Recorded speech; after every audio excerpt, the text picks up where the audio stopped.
Hello and welcome to the Natural One, where we're going to roll some dice, kill some creatures, and tell some stories. So, last time, you guys had a meet around a kingly table, and you discussed the attack on Hermus and the recompense that was wanted for an unsolicited attack that was meant to wipe out the dragons and possibly Darius and his family. While there, you discovered that the leader of Fire's Altar, King Richard, was actually the final Night Sister. And after putting a swift end to any of her mental capabilities, he played bowling with her face and then killed her before agreeing to seek out the final artifact, which is Rickman's Rapier, the last instrument you need to put an end to the five-headed beast that is Poluit beneath Olin's mark. While at that table, Selwyn and Marcelus spoke to the Blood Hunter, Eldrin, and discussed the possibility of joining the Blood Hunter organization. He agreed to give you guys a tryout on the condition that you managed to make your way to the ruins of Iona and travel through their tower. So, to fast forward a little bit, after weeks of travel, that is where we're going to go ahead and pick up. So, let's go ahead and roll the Natural One.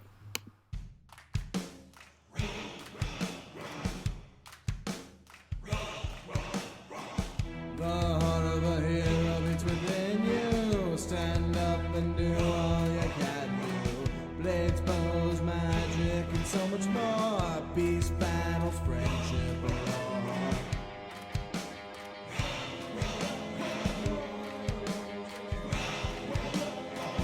With every choice you're death defy. Your fate is cast in the die. Grab your friends and dice and let's have some fun. Let's roll the natural one. Let's roll the natural one.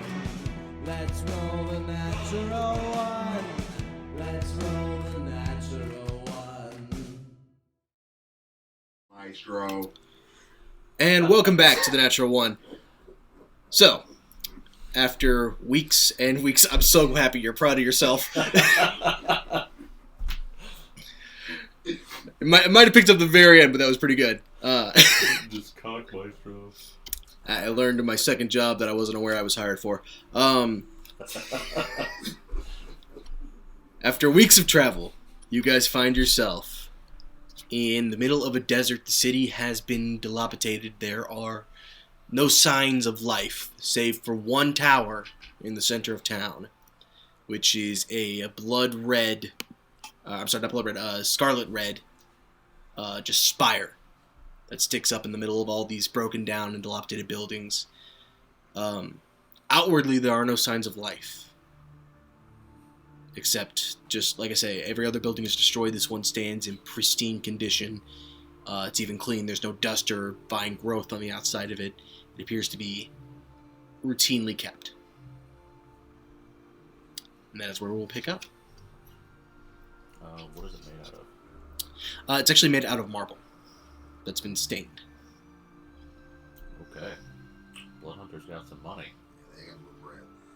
Also, dilapidated word of the day.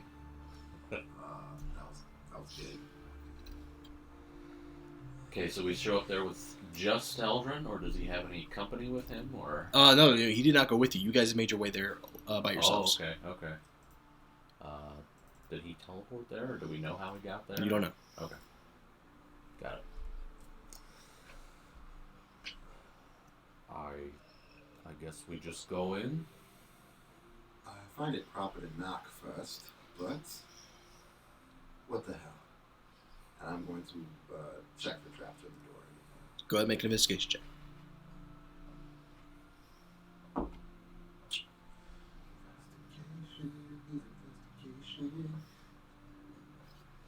16. 16. You do not see any traps.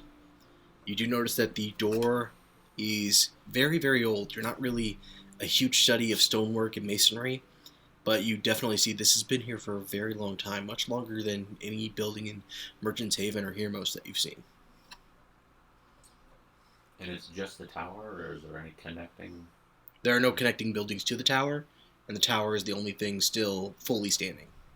There are several other buildings around, but either the roofs are caved in, or the buildings have actually kind of slowly disintegrated over time, or just nature has completely overtaken them. The tower is the only one that looks like it still is operational. Okay. I'll walk up and knock on the door. As you knock on the door, you can hear just an iron echo from within, just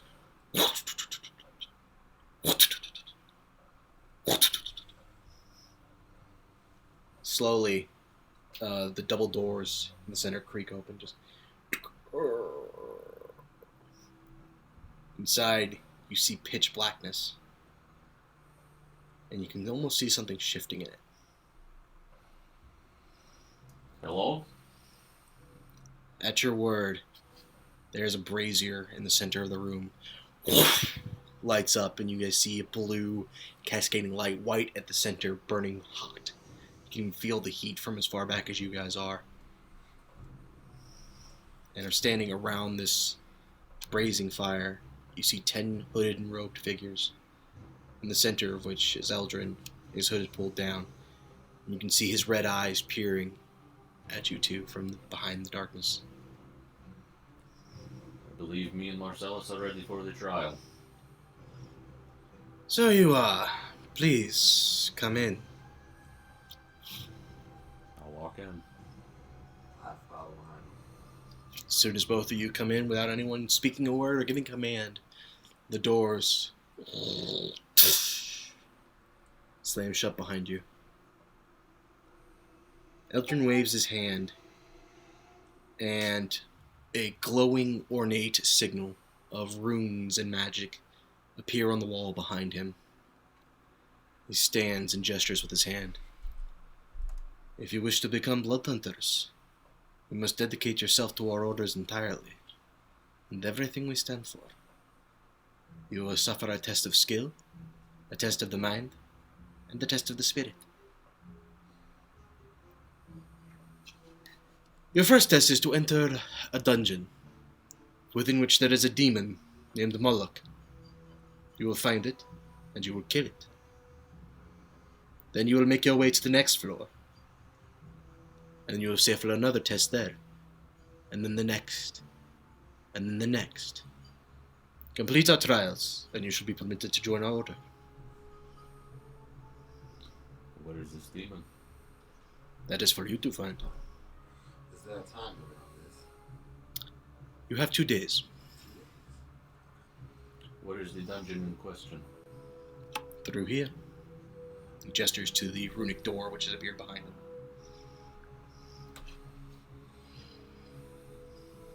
Are you ready? As much as I can be, I suppose.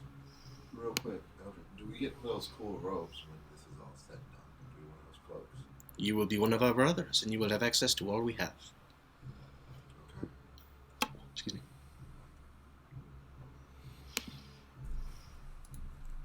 Can we get a few minutes to make sure we have everything we need? Take as much time as you would like.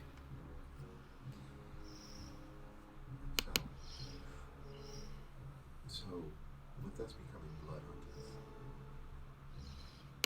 us having access to everything they have, you think they'd be willing to help us kill, you know what? I believe when I was talking to Eldrin, he said that that was on their list of things to do, is to help defeat this Puluvit. If we become one of their brothers, well, we have their sworn allegiance. How often do you think we'll be called upon? Not entirely sure. Depends on how much trouble there is in the realm, I suppose. But I have not done an intense amount of research on the Blood Hunters. I just know what they do and how they do it. Eldrin, real quick, Yes. do we have to get branded or anything like that? Is there a tattoo we must? There's a ritual you will perform. Okay. We'll cross that bridge if you get to it. If we get to it. Alright. We are going to make our preparations right here, if that is okay. By all means. With the snap of his finger, The 10 figures vanish, leaving you alone in the room, and the brazier dissipates. I will. If I'm casting something as a ritual, can I concentrate on a spell at the same time? Yeah, concentration only breaks if it's another concentration spell. You can ritual cast and hold concentration if you would like. Okay. Yeah. I'll snap as well as soon as they vanish and do dancing lights so that we have an area of light Okay. around us. And then. So just as you can't, so you just give the wave of your hands, if I can use words. The wave of your hands, and 4 globules of light appear, spiraling over your head. I do not know how quickly they intend to test us. Just. Take your time. I'm going to cast a telepathic spell so that if we are separated, we may still communicate. Genius. And I will ritual cast telepathic bond. Okay. And that drops if you get hit, right? Nope. No, It is not if he's knocked concentration. unconscious. You're knocked unconscious? Yeah. Okay. What's the distance on it? Or is there I don't believe there is one. It's unlimited and it lasts 8 hours. It's a pretty handy spell. Yep. I will also ritual cast detect magic. Okay. I believe is detect magic concentration.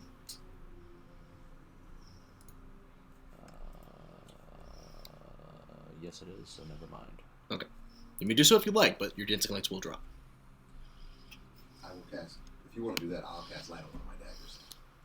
Oh, okay. Yep. I didn't know you had that. Yep. So Marcelus has a couple spells now. Yeah, Marcelus is a new person now. Got it. Warlock-wise, anyway. Magical-wise. So Marcelus, you pull out one of your daggers and just whisper the arcane words. And as soon as you tap the dagger, a bright, shining light comes from it, assuming bathed in purple glow. You like that? You like that? New trick, I see. I learn every day. Well, if you've got the lighting covered, I'm going to cast a quick detect magic. I'll do the incantation for that as well. Okay. So another 10 minutes passes. Yep. Sorry. Opening maps and stuff. I just want to let you know, this music for what we're doing at this very moment is so perfect. Yep. My death must be legendary. That's what it's going to be. Well, thank you, Jeff Williams. Alright. So, I think that is all the preparation I want. the moment you have Detect Magic cast, you immediately sense a signature coming from the brazier, which is a conjuration spell. You just see the red swirling light surrounding it. And coming from the door is another conjuration spell. You can tell that one's of a much more complex nature, though. It's not a spell you're actually familiar with. Okay. I believe I am ready to descend whenever you are. I walk towards the door. You're ready, Okay. Let's do this. Behind the door is an elaborate spiral staircase leading up. I'll go up it. Keep an eye out for any runes or anything that would trigger detect magic or anything. Okay. and then I'm going to check the traps along the way. Alright. Go ahead and make an investigation check for me. You make a perception check.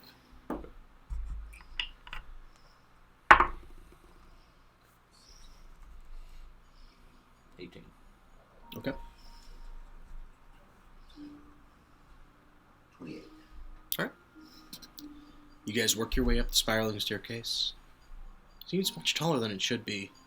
I feel like you've traveled up at least 3 or 4 stories at this point. About halfway up, Selwyn, you detect what you logic out to be a tracking spell on the threshold of one of the steps. Seems it's more just meant to track the position of anybody that crosses it. Marcelus, you find no traps on the stairs. We are being kept tabs on. This particular step is alerting, I assume, whatever is above that we are coming. Can we step over it? Can we You may certainly try. step on it? Should we step on it for shits and giggles to see what happens?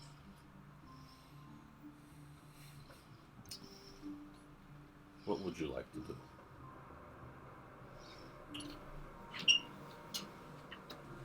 I think we should not give up our position. We shall avoid the step then. It's kind of weird how I was almost outsmarted by a door. we're going to avoid the step. Okay, both you make dexterity checks for me. Or I guess this would be more acrobatics.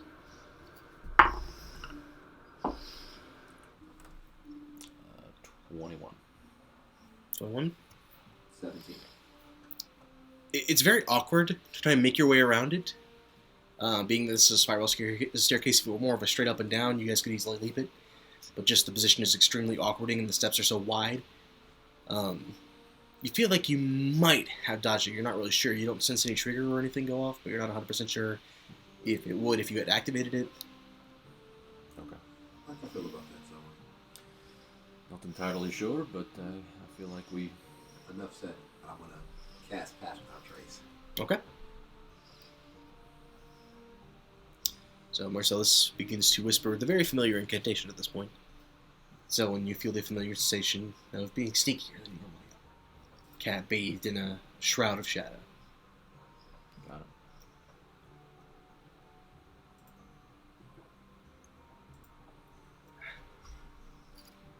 We will ascend further. Okay. As you guys reach the top of the staircase, find yourself in a tiled room, fairly wide, with two large fireplaces on either wall. In the center is a huge ornate statue, some female with wings poking out of her back, slightly crouched over, ornate and very beautiful. Would I recognize who this woman is? Go ahead and make a history check. Marcellus, make a history check. How history happened. Let's see what you did. I would have done the same thing, so... So, okay, you may have advantage if you wish, or something you may roll. It's up to you.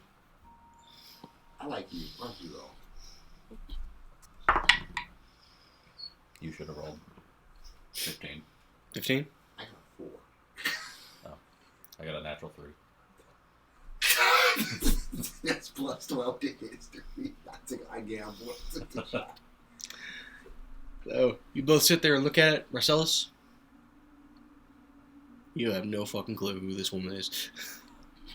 Someone you feel like you should know, and maybe you would.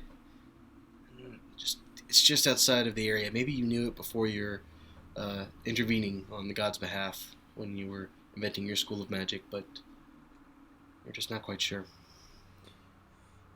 I feel like I might have known her beforehand, but the accident messed with my memory. Not gonna lie. I have no idea who this woman is. She's beautiful though. She's good looking. Yeah, she looks good. Does she notice us? No, does not appear to move or change in any way. Okay. And it was a humanoid? A humanoid woman. She does have demonic-esque wings poking out of her back.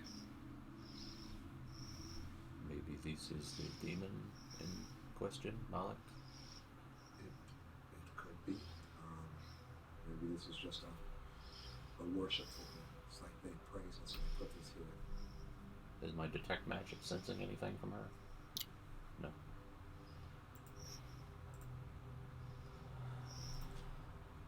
And we're in room... 1. 1. What else is in the room besides her? Go ahead and make a perception check for me.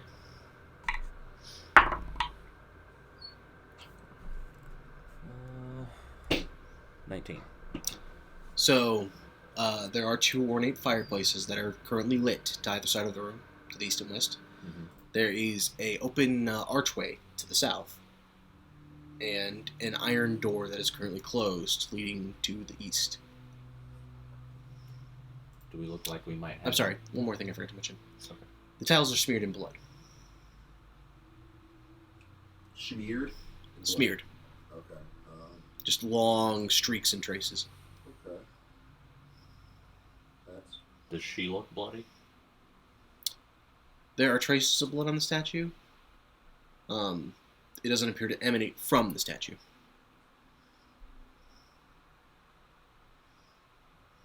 Okay. Does it have a place of origin, or is it just everywhere? Make a medicine check for me. I'm just keeping my eyes on everything around. That'd be a 16. Just based on the concentration and the coagulation, the blood's quite old. You're not really able to pick out a single defining point. There's no clear origin point, and it's not a steady pool. There's just streaks here and there, but you're not really able to tell where it would have started or what was the first blow or whatever it was that caused this. Do they appear to make any sort of is it a drawing or is it? It doesn't appear to be any sort of drawing or language or anything like that. There's no message that you can discern within it. Okay. While he's looking at that, is there anything off about this room outside of the statue? Outside of the statue and the bloody floor? Yeah. Not particularly. I mean, we've seen Wes, and I just wanted to know if there was anything else that was really off. I mean, there's no bodies hanging from the ceiling or anything like that, which you have seen before. All right.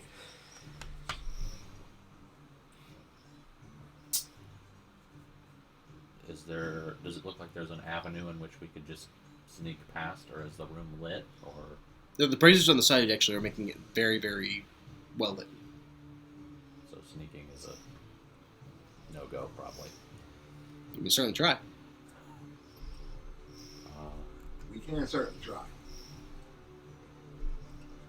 Would you like to avoid this altogether, or it is going to be hard, as well lit as this place is?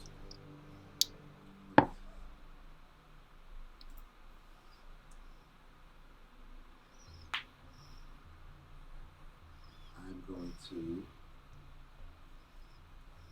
take 1 minute and use hide in plain sight. Okay. Creating camouflage for yourself with naturally occurring materials. Once you are camouflaged, you can try to hide by pressing yourself against a solid surface to gain a +10 bonus to stealth checks on top of the patch without trade. Okay. I would say while you remain stationary, you are able to do so. Okay. So Marcelus presses himself against a wall, and you see him kind of waving his cloak about in a very odd way, trying to create some sort of pattern. Eventually, you realize he's trying to mimic the wall, and he appears to somewhat fade into the wall. That is useful. But can you move while we would need to get to the archway? Once you are camouflaged, you can try to hide by pressing against a solid surface. Nope. Yeah, typically once you're hidden, you have to stay put if you're going to be hidden. So Marcellus moves awkwardly against the wall, and the camouflage This is drops. Just see a piece of the wall just kind of... Shit. I will take that as a no. No. Well, what is creating this light? I'm so sorry? What's Oh, the light, creating there's two huge ornate fireplaces. They're probably about 20 foot across on either side of the room.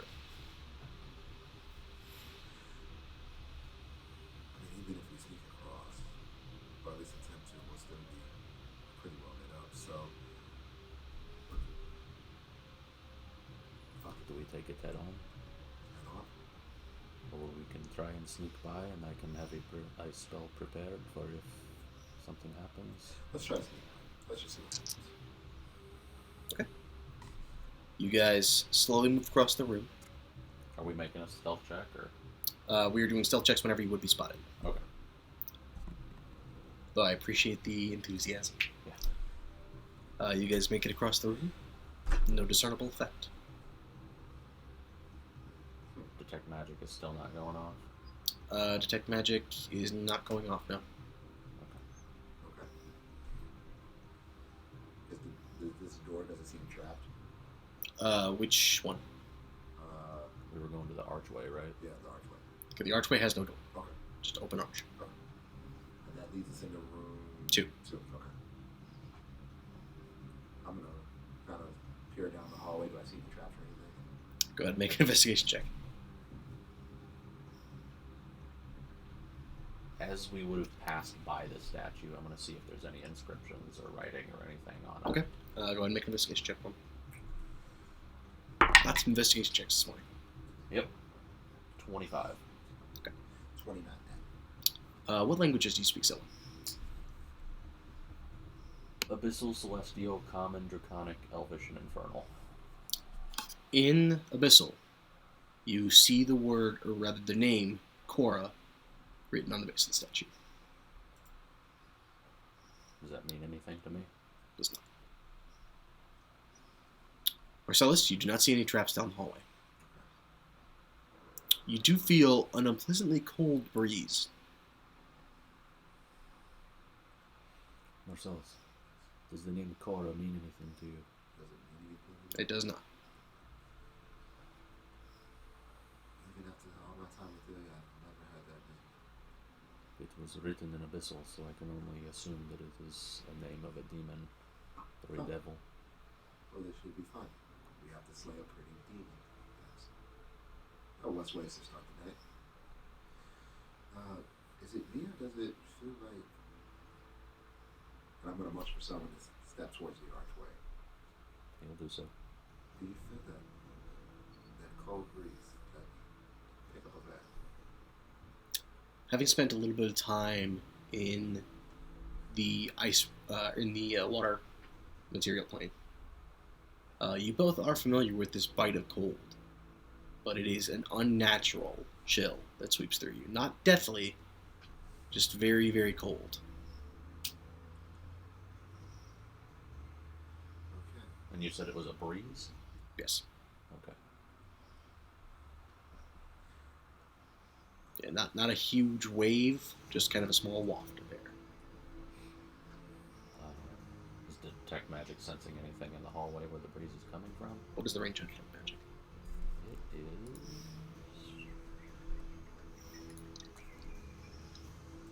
30 feet. Not at that range, no. Okay.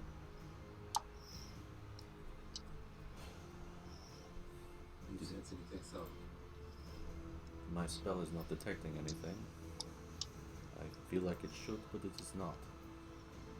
I'm not sure about this hallway.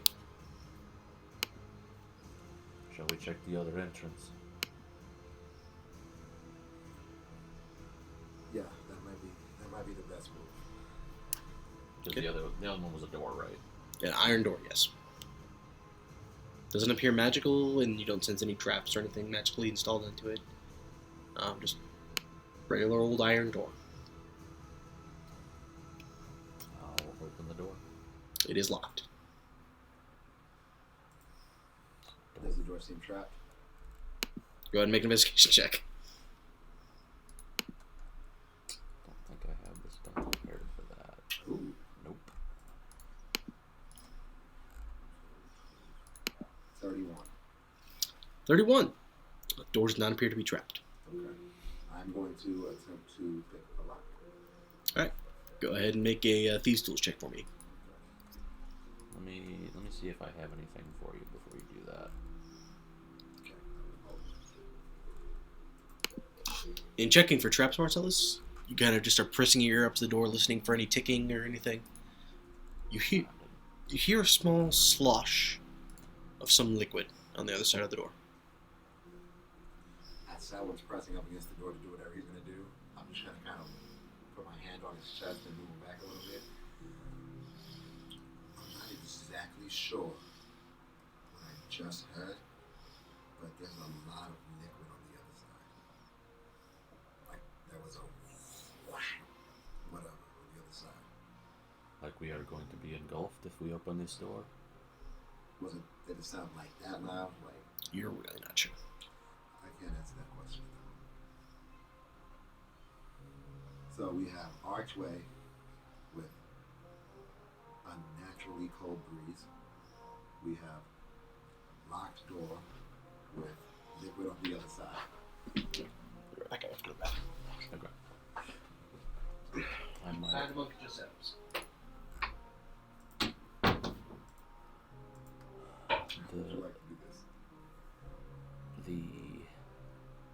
seems like a trap that we're gonna get fucked by if we just walk down it.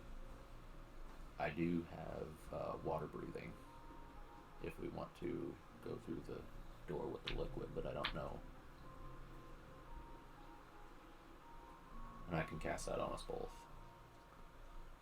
Alright, fuck it. I'm gonna pick the lock and we'll see what happens. Okay. I would have to ritual cast it, so you just have to.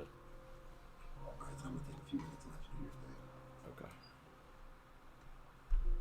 So we have water breathing for 24 hours.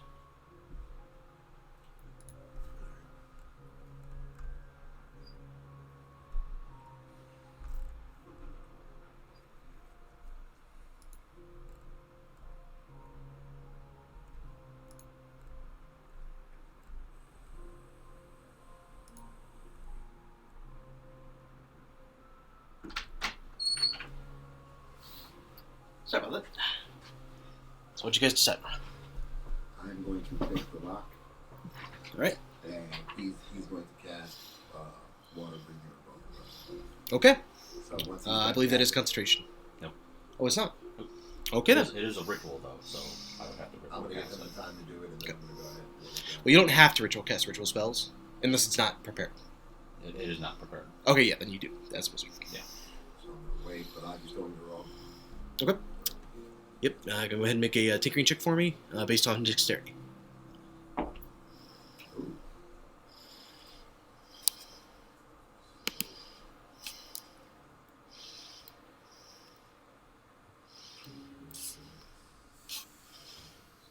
$33. 33.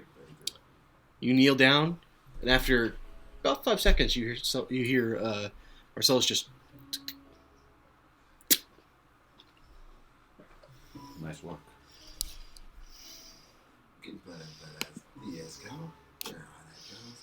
I'm just gonna hold the door closed. Okay. You ready? Brace for impact. And as I swing the door back, I kind of jump back.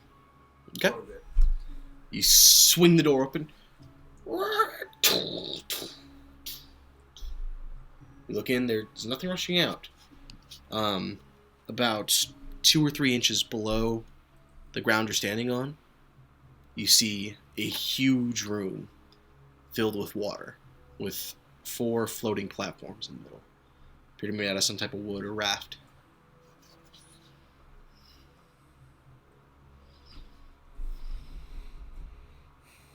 I'm going to take a handful of why not?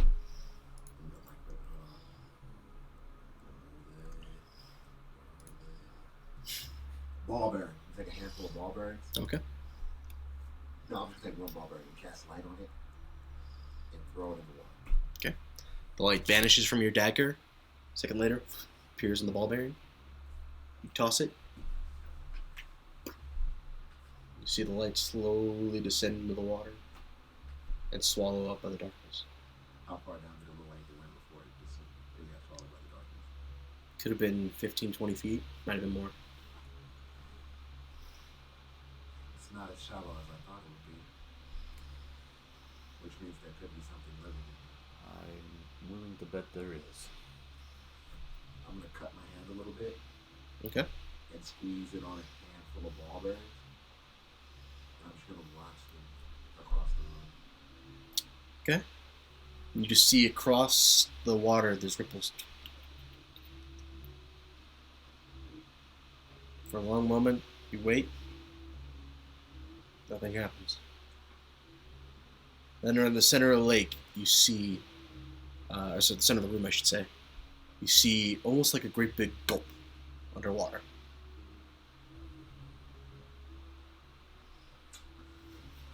I learned, Ilya. I learned. Very good. Very good. I've seen this before. What do you suppose that lovely beast is? Something not pleasant. So, I kind of close the door a little bit. So, we try to cross this room and possibly be eaten by something, or we go down the naturally called hallway. When we looked in the room with the water, was there any other exit?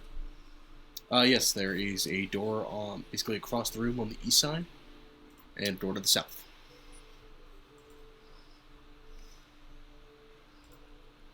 It's room 3 on the map.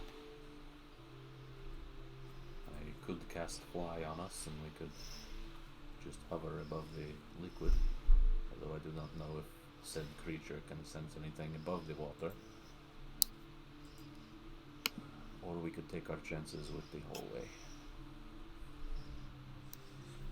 With my hands still bleeding, I'm gonna grab an arrow and kind of smear the blood on it enough to where it's kind of like dripping a little bit. Okay. And then how high is the ceiling? The ceiling in the water room? Yeah. About 10 foot. 10 foot. I'm going to shoot an arrow at that ceiling right over where we saw the monster go. Okay. Go ahead and make an attack roll for me. 25. So you see Marcellus pull out an arrow, kind of wipe it against his hand for a while, almost digging it into his hand, really. And then he just... And the arrow sticks against the ceiling. And you see the feathers of the arrow.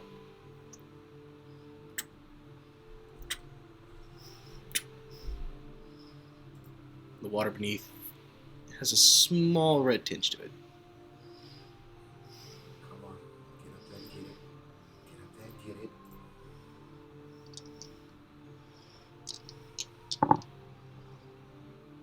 There's no reaction from the water. Okay. So I don't know if it can get us. We'd have to fly pretty quick. How fast can we go? As fast as you can normally go. It's equal to your walking speed, so.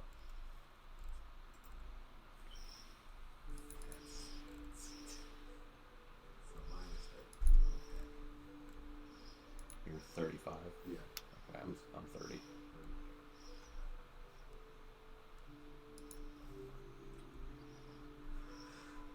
You know, let's check something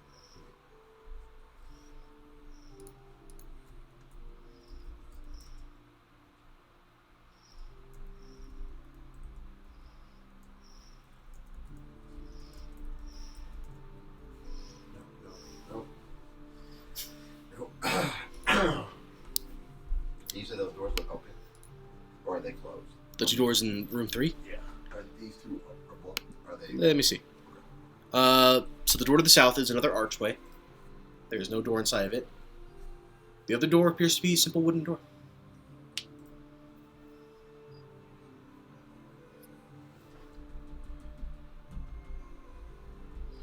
Shall we take our chances? What would the blood hunters do?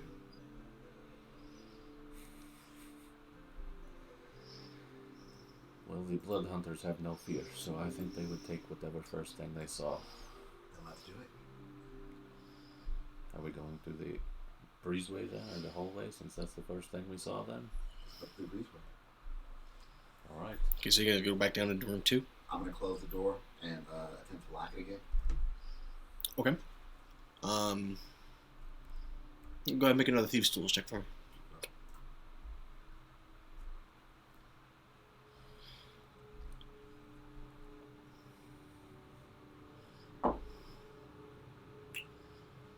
That's a 1.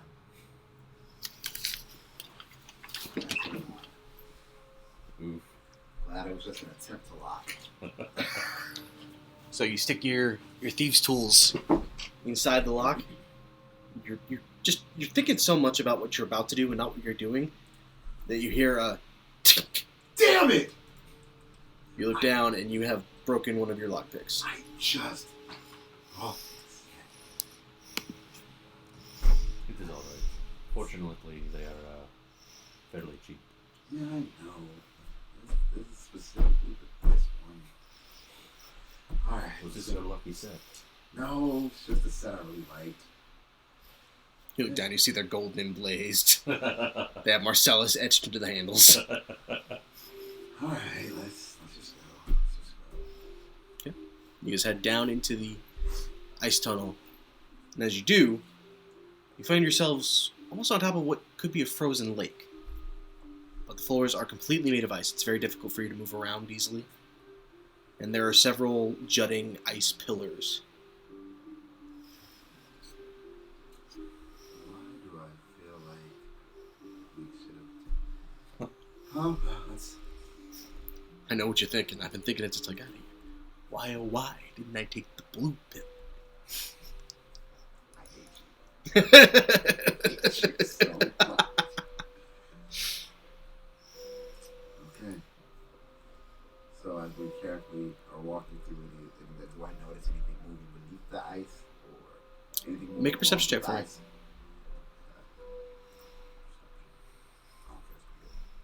You know what? I just had an idea. That is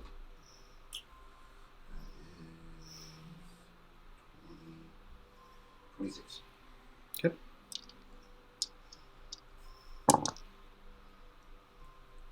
I am going to take out my bag and the crystal ball that I bought from the guy in the... Yeah, the drug total? Uh-huh. And I'm going to attempt to scry on Malik. Okay. Let me see. That's interesting, because I know knowing the name is... Scrying's weird.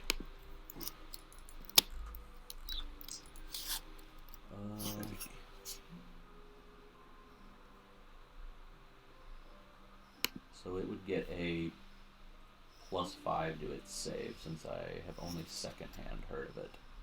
Okay. And what does it say for that? It would be a 22 wisdom. Okay. So, pull up. Its stats, how wise are you? Fairly. Trying to make sure it doesn't get advantage to saving throws. Yes, he does. Okay.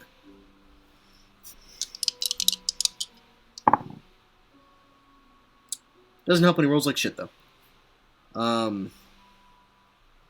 You know, I actually have to check how scrying works in that regard.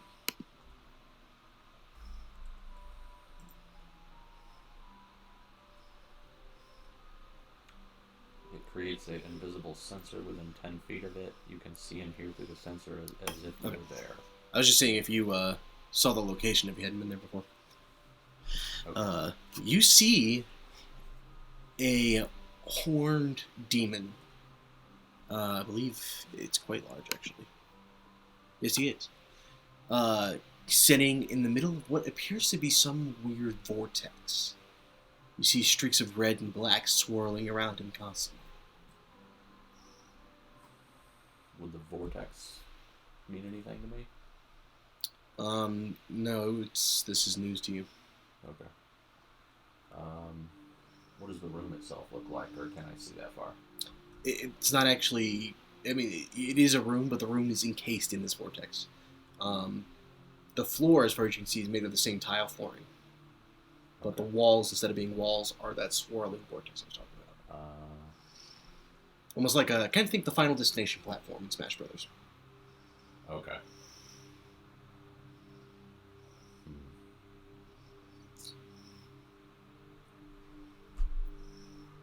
Can I make out what kind of demon it is? In what capacity specifically? Just what kind of monster you mean, or? Yeah, so like, It is a fiend. is he wielding any weapons, or? It's actually a great question. Yes, he has a many-tailed whip and extremely sharp claws. Also, he seems to be capable of some magical abilities.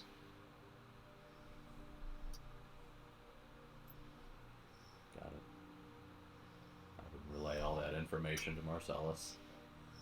Did I notice while he's talking to me? I'm still looking around. Do I notice anything? What'd you get for your perception check? Damn it. I'm sorry, I forgot. You're alright. I haven't touched the dice. So 26. 26. As you guys are looking around, or as Selwyn is scrying, I should say. I believe it takes about 10 minutes to do so. Yeah. So you would just. Yeah. You So as he's just staring, engrossed in this crystal ball of his, you look around. You find yourself fascinated by one of these icebergs. You just walk closer to it against your better judgment, wiping away some of the fog and the condensation on it. You see what almost appears to be a giant locust head inside of this iceberg. Yes. And as you're looking at it, just fascinated by it, you see one of the pincers move. As I see the pincers move, I kind of start backing up carefully. Selwyn, are you done? Was he doing this while I was scrying? Yes. Selwyn, please tell me you're You'd done. probably be on the tail. You get no response from him then, because he doesn't have sensory or anything while he's doing that. I'm gonna reach in calmly to my dimensional void and grab my pack weapon, or grab the bow. You just slowly. I am going to knock an arrow, and I am going to ready an action for anything that jumps out to attack us. All right. Selwyn, as you're coming out of this scrying, I need everybody to go ahead and roll initiative. Marcelus, you do get a, it's not a surprise round, but it will count as a surprise for the first round. 22. 11. I beat you that bad on initiative? I rolled a natural 1. Ah. Oh, That makes that's another sense. $1. Didn't quite go as far as I wanted it to. This dice will not be used for the rest of the night. All right. Oh, damn it, I didn't bring my notepad. Oh, well. I'll just open up an extra Word file.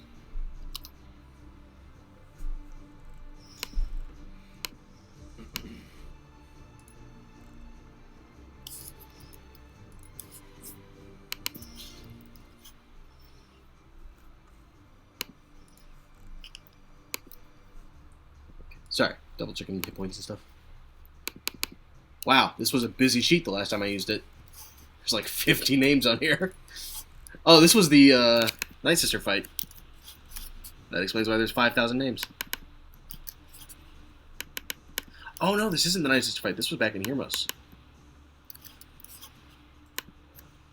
Alright. So, Selwyn, what'd you get? 22. Alright, Selwyn, you technically go first. Or no, I'm sorry. You kind of surprised for the first round. So, end of your turn comes up. You get your reaction. The Ice Devil is also surprised. So, end of its turn comes up. It did beat you in initiative. So, its turn ends. It gets its reaction. Marcellus. I'm going to fire 2 arrows at it.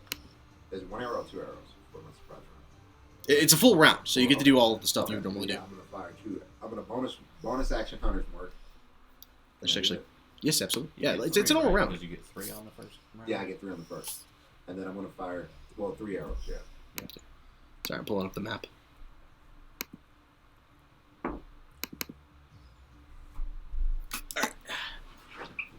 So 21 to hit. Sorry, real quick. Oh, no, you're good. Go ahead and get everything set up here. You're good.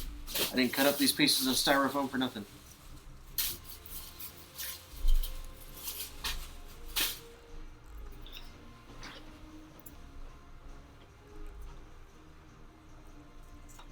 And that one's Selwyn. Which way do you do this one?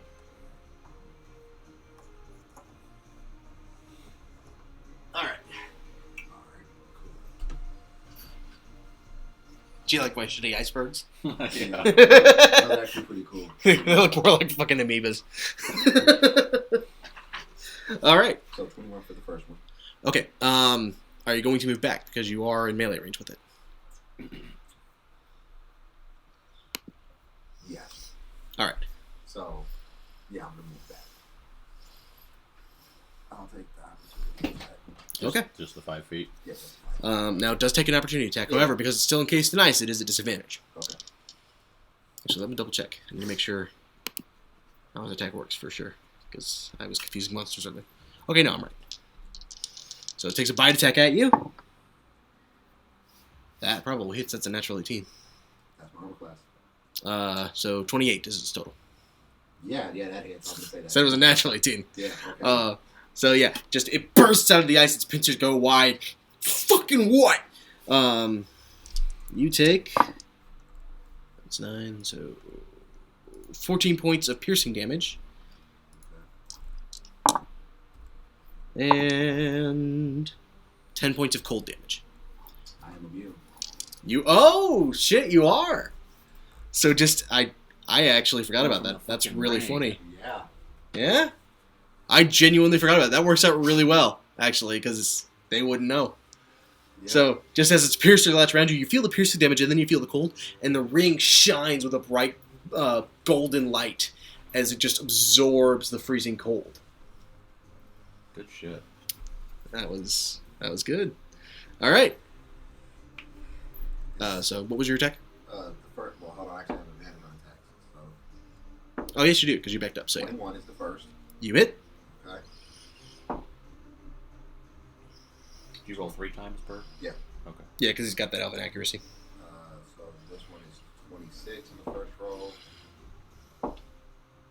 26 on the second arrow, and then the last one is. So that is 11 plus 13, 24. 24. All 3 hit. You do get your rogue damage because you had advantage on the attack. So the first one, I get the rogue damage plus the hunter's mark. Yep, you don't get your... I don't get the other Gloomstalker, yeah. Unfortunately, it went first, so... No, you're fine. Is this still the surprise round? It's not a... Yeah, well, it's no longer has the surprise condition.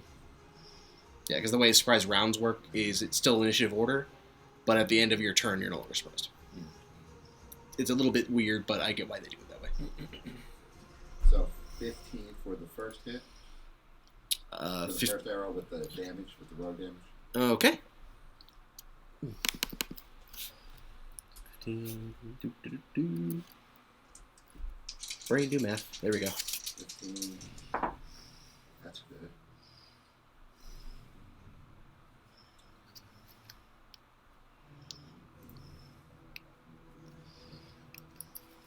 Actually, it's 20 for the first one. I forgot my modifier. How dare you? And then this one is 17. Sorry, trying to plug in the laptop. There we go. Okay, that's an extra 23. Alright. So it was 20 on the first arrow. Yep. 17 on the second arrow. Yep. 17 on the third arrow. 17? Okay, very nice. So, you see Marcellus just pull out his bow and first arrow strikes it right in one of its pincers and the second arrow strikes into it. You see it land solidly. Kind of this dark purple ooze almost sprouts from the wounds. That'll bring us to Selwyn. Someone did not expect that at all, so he's just going to sort of back up and just be like, oh shit. And he's going to cast Mirror Image. Mirror image, okay. Ooh. I believe that's, what is that? Is that up your AC, or is that... Every time a creature targets you with an attack, you roll a d20 to determine whether the attack instead targets one of your duplicates. Okay. Duplicates? Yep. And then I don't know if I have a bonus action that I want to do.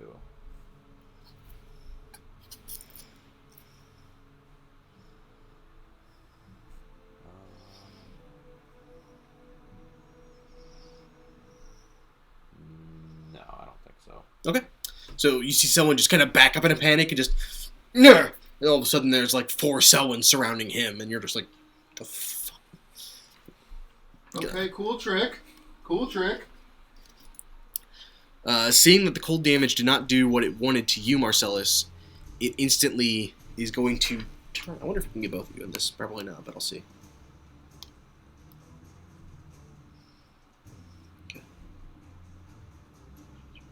Sorry, I'm double checking on this read real quick. Okay.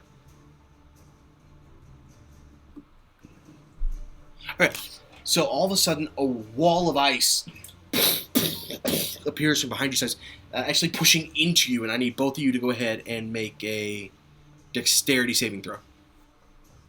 Fuck, you guys are good at those. Natural 20. Not natural 20, but I got a 22. Yeah. Alright.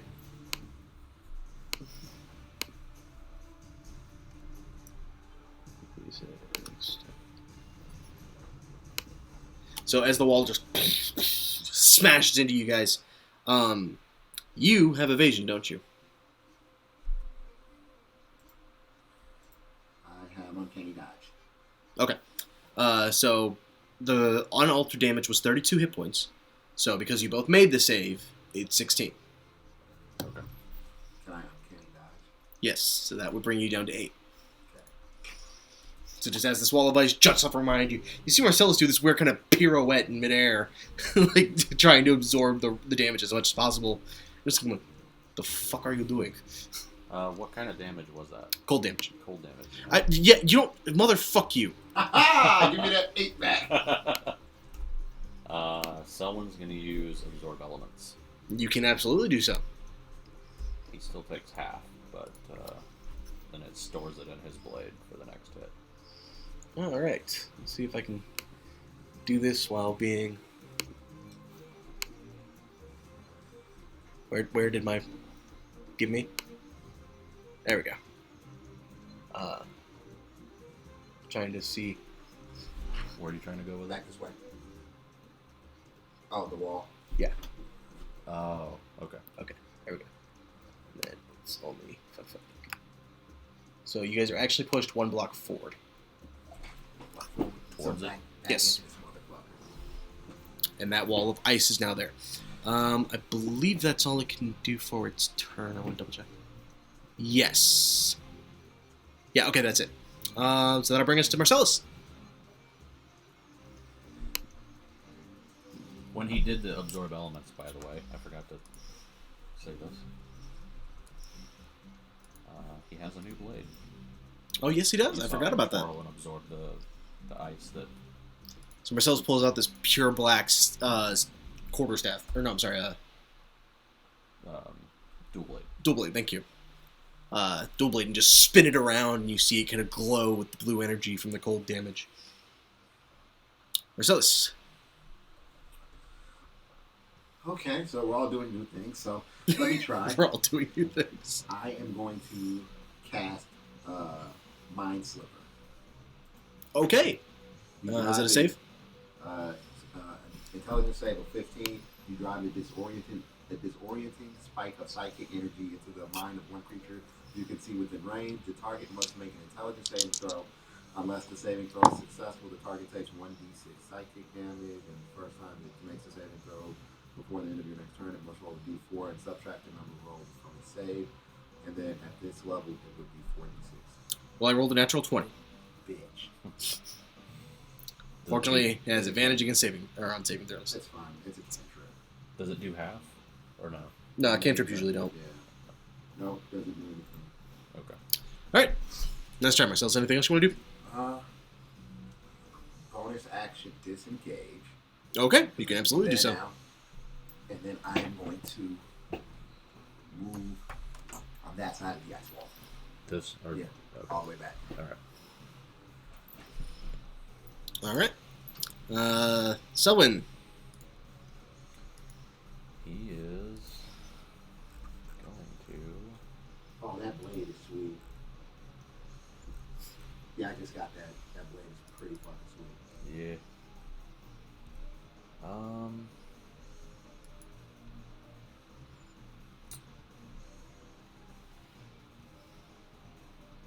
Is it a free action to like look around to see if I can see any more things like this, or is this the only one? I would say if you want to do it quickly, yeah. Okay. So make a perception check and -5 from the result. All right. So that is a 16. You do not see anything else. Okay. There's nothing approaching it. He is going to.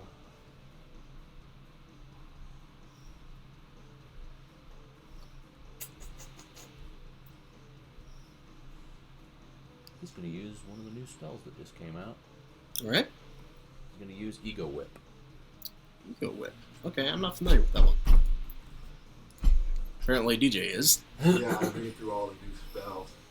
You lash the mind of one creature you can see within range, filling it with despair. The target must succeed on an intelligence saving throw, or suffer disadvantage on all attack rolls, ability checks, and saving throws, and it cannot cast any spells. Okay. That's pretty good intelligence, we'll see. That was a pretty good roll. What's intelligence? Intelligence is +4, so that'd be 21. So 22 save. Oh, so actually it does hit. Okay. So I don't think it does any damage. It just... Give him disadvantage on all attacks and stuff. Yep. Alright. That'll take, though. Does he make the saving throw again at the end of his turn, or is it just a... At the end of each of its turns. Alright. That'll bring us to it, unless you have anything else you want to do, Solon. He's going to make one attack as a bonus action with the dual blade. I believe you have to take the attack action to use it as bonus action, unless I'm mistaken. You might be right. I'm thinking it follows the same rules offhand. Yeah, it does. Okay. So, yep. Never mind. Alright, totally fine. It is going to just charge out of what remains of the ice, and it is going to focus you, Selwyn. Okay. It's going to go ahead and make 3 attacks. Yep. They are at disadvantage because of Mind Sliver, which surprisingly took, or Eco Whip. So that's a natural 5, so no. I'm assuming. Yeah, 15, Well, no, does not I'm hit not you. blade singing, so it might. I don't know. Well, it's 15, so no. Oh, okay. Your AC isn't that low. Second attack. Fuck! Natural 1! Fumble table. Where'd I put the fumble table? Fundle. What's a fundle? Bundle table. Fundle table. Sounds like something not...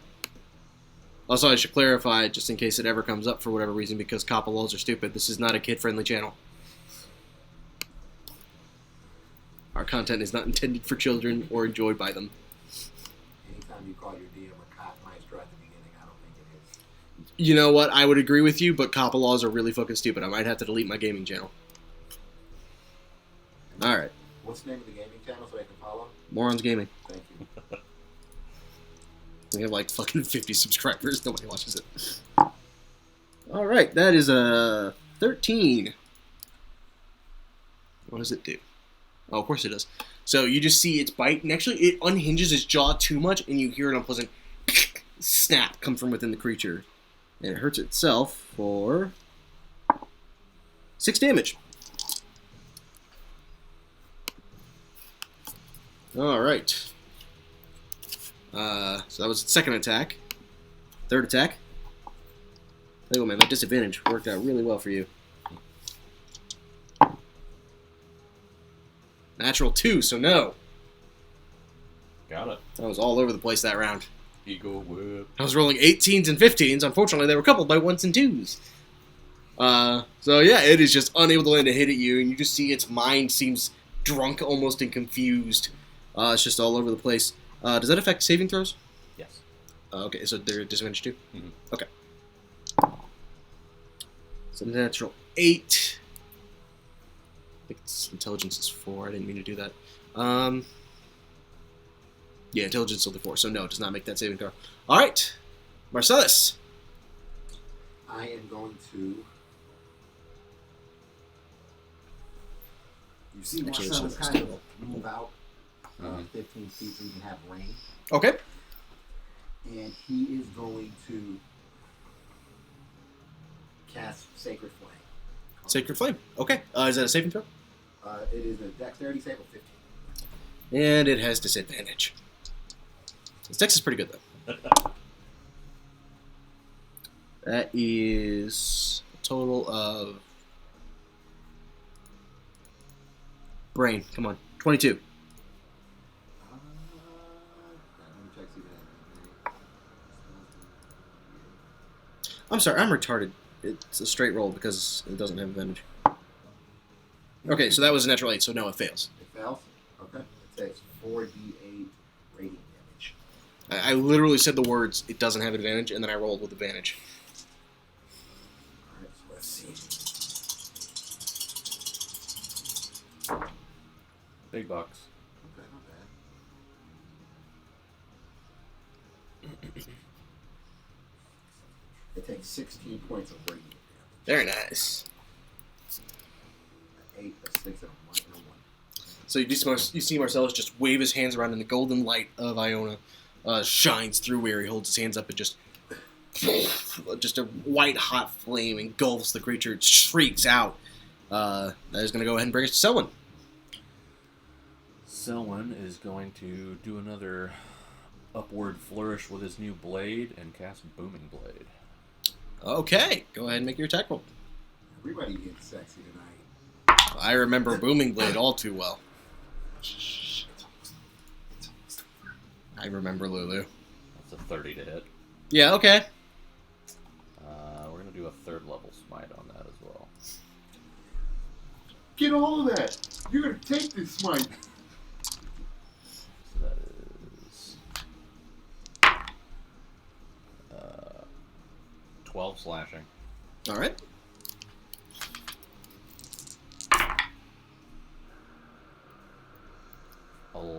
Thunder.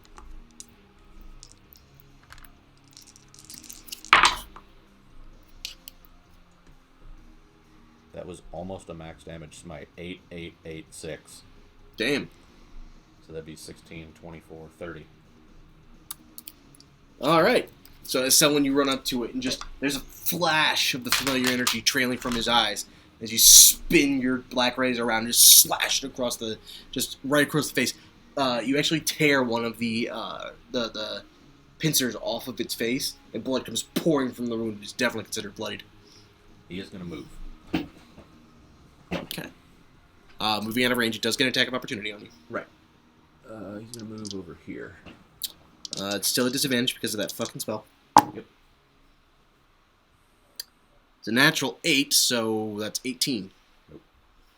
So it just slings out at you, and just with its pincer recently gone, it actually doesn't understand how to bite properly without it. So you just manage to kind of almost accept the hit and roll away from it without taking damage. That is going to bring us to its turn. It doesn't like you, so it's going to target Marcelus. Okay. It's going to run over to you, Marcelus. Okay. It takes 48 thunder from Booming Blade. Fuck, yes it does. Go ahead and roll your d8. How much? 48. 48. I just said 48. No. So when did Booming Blade become that? Since level 18. Cause shit, I'll definitely go grab a sword again. Fuck that. 21. 21, very nice. Yep. You said it's making its way towards me? Yep. Is it flying, crawling? It is crawling. You get an opportunity attack on it as well? Or is that from the blue blade if it has to cross your path? Because it has to go by you. If it has to Yeah, go, it has to leave his range at some point. So is it leaving? because it's going here and then it's here or here. Is it? Here. There's no way it can get to me without passing. Yeah, then it would pass you. So you get an opportunity attack as well. Okay. That'd be Correct, another. DM? Yes. Okay. So he's gonna Actually, it doesn't have to. I'm sorry, I didn't mention it. I'm double checking. I think it has reach on all of its attacks. No, it's not. Okay, I apologize. Yeah, so it would have to leave his range. So yes, you do get your opportunity attack. Okay. That'd be another Booming Blade then, because I have Warcaster. Fuck, you do. All right. Uh, It made its decision. It's going to do what it's going to do. no, that's a natural 1, so. Oh, fumble table. Go ahead and roll percentage off him.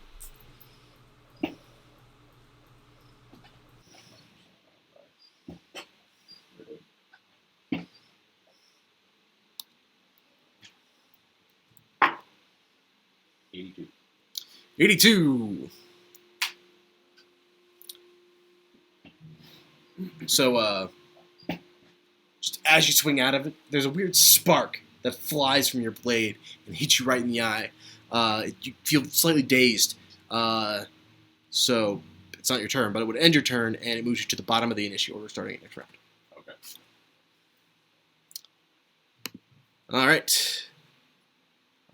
So Marcelus is going to go ahead and make its 3 attacks against you. They are disadvantaged because fucking spells. Fucking ego whip. That wasn't that bad. That would be 20 against your AC. 28, 20 against your AC. 20. Yes. Damn it. Yeah, that is. Okay. No shield. Warlocks don't get it. That might bring the Warlock doesn't get it. Yeah, there are. I keep Yeah, I'm forgetting sorry, you're you right. have switched. Yeah. All right, so that is. Where's my d6s? All right, so that is 15 piercing damage, and the cold damage you don't take. Is that the first hit? Yes. How many hits? 3? Yes. It's gonna try 3 times anyway. So 15. Second. Wow, you avoided a nat 20, my man. That's 19 against your AC, so still hits, but. Oh, I'm sorry, those are d4s. Not d6s. Where's my pointy little I don't want to step on use? So I think of d4s. Okay. So that is 9 points of piercing damage. Man, this thing does cold damage like to all its attacks, and you just don't take it. Ring of Winter. And last one is natural 15. So, or no, sorry, total of 15. Does not hit. So you don't take that one. So yeah, just it bites out at you with its half pincer. Its claws rake across you, and then its tail comes whipping down, and you just kind of sidestep it, just wincing a little bit from the damage you did take. That's going to end its turn, which will bring us to Marcelus. It needs to make another save for Yes, it Eagle. does. Nope, straight roll. That's a natural 16, so 20. 22 is the save. All right. Rolling well, but not well enough. Yeah. All right, Marcellus. I am going to. Oh, I'm sorry. I need to roll to see if it gets its wall of ice back. Which it does not.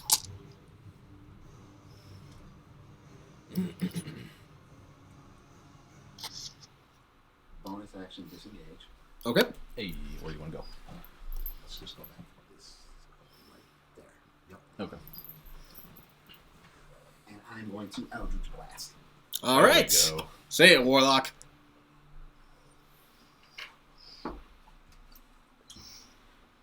$19. 19 hits. Okay. I love that you like weave in different things. Like you're not just purely a bowman now. You like weave in spells and shit. Yeah. That's cool. You multi-class your character very well. 19 again. 19 still hits. All right, this dice is rolling too low. I'm gonna put you down, buddy.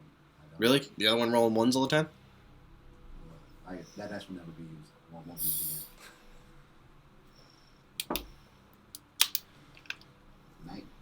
18. Sorry. 18 just hits. Glancing blow. That's a glancing blow. You want me to roll that damage differently? Yes, because that's going to be half damage. All right. And then 20, not half. Wait, you get 4 blasts now? Yep. Fuck. All right. Yeah, 20 hits.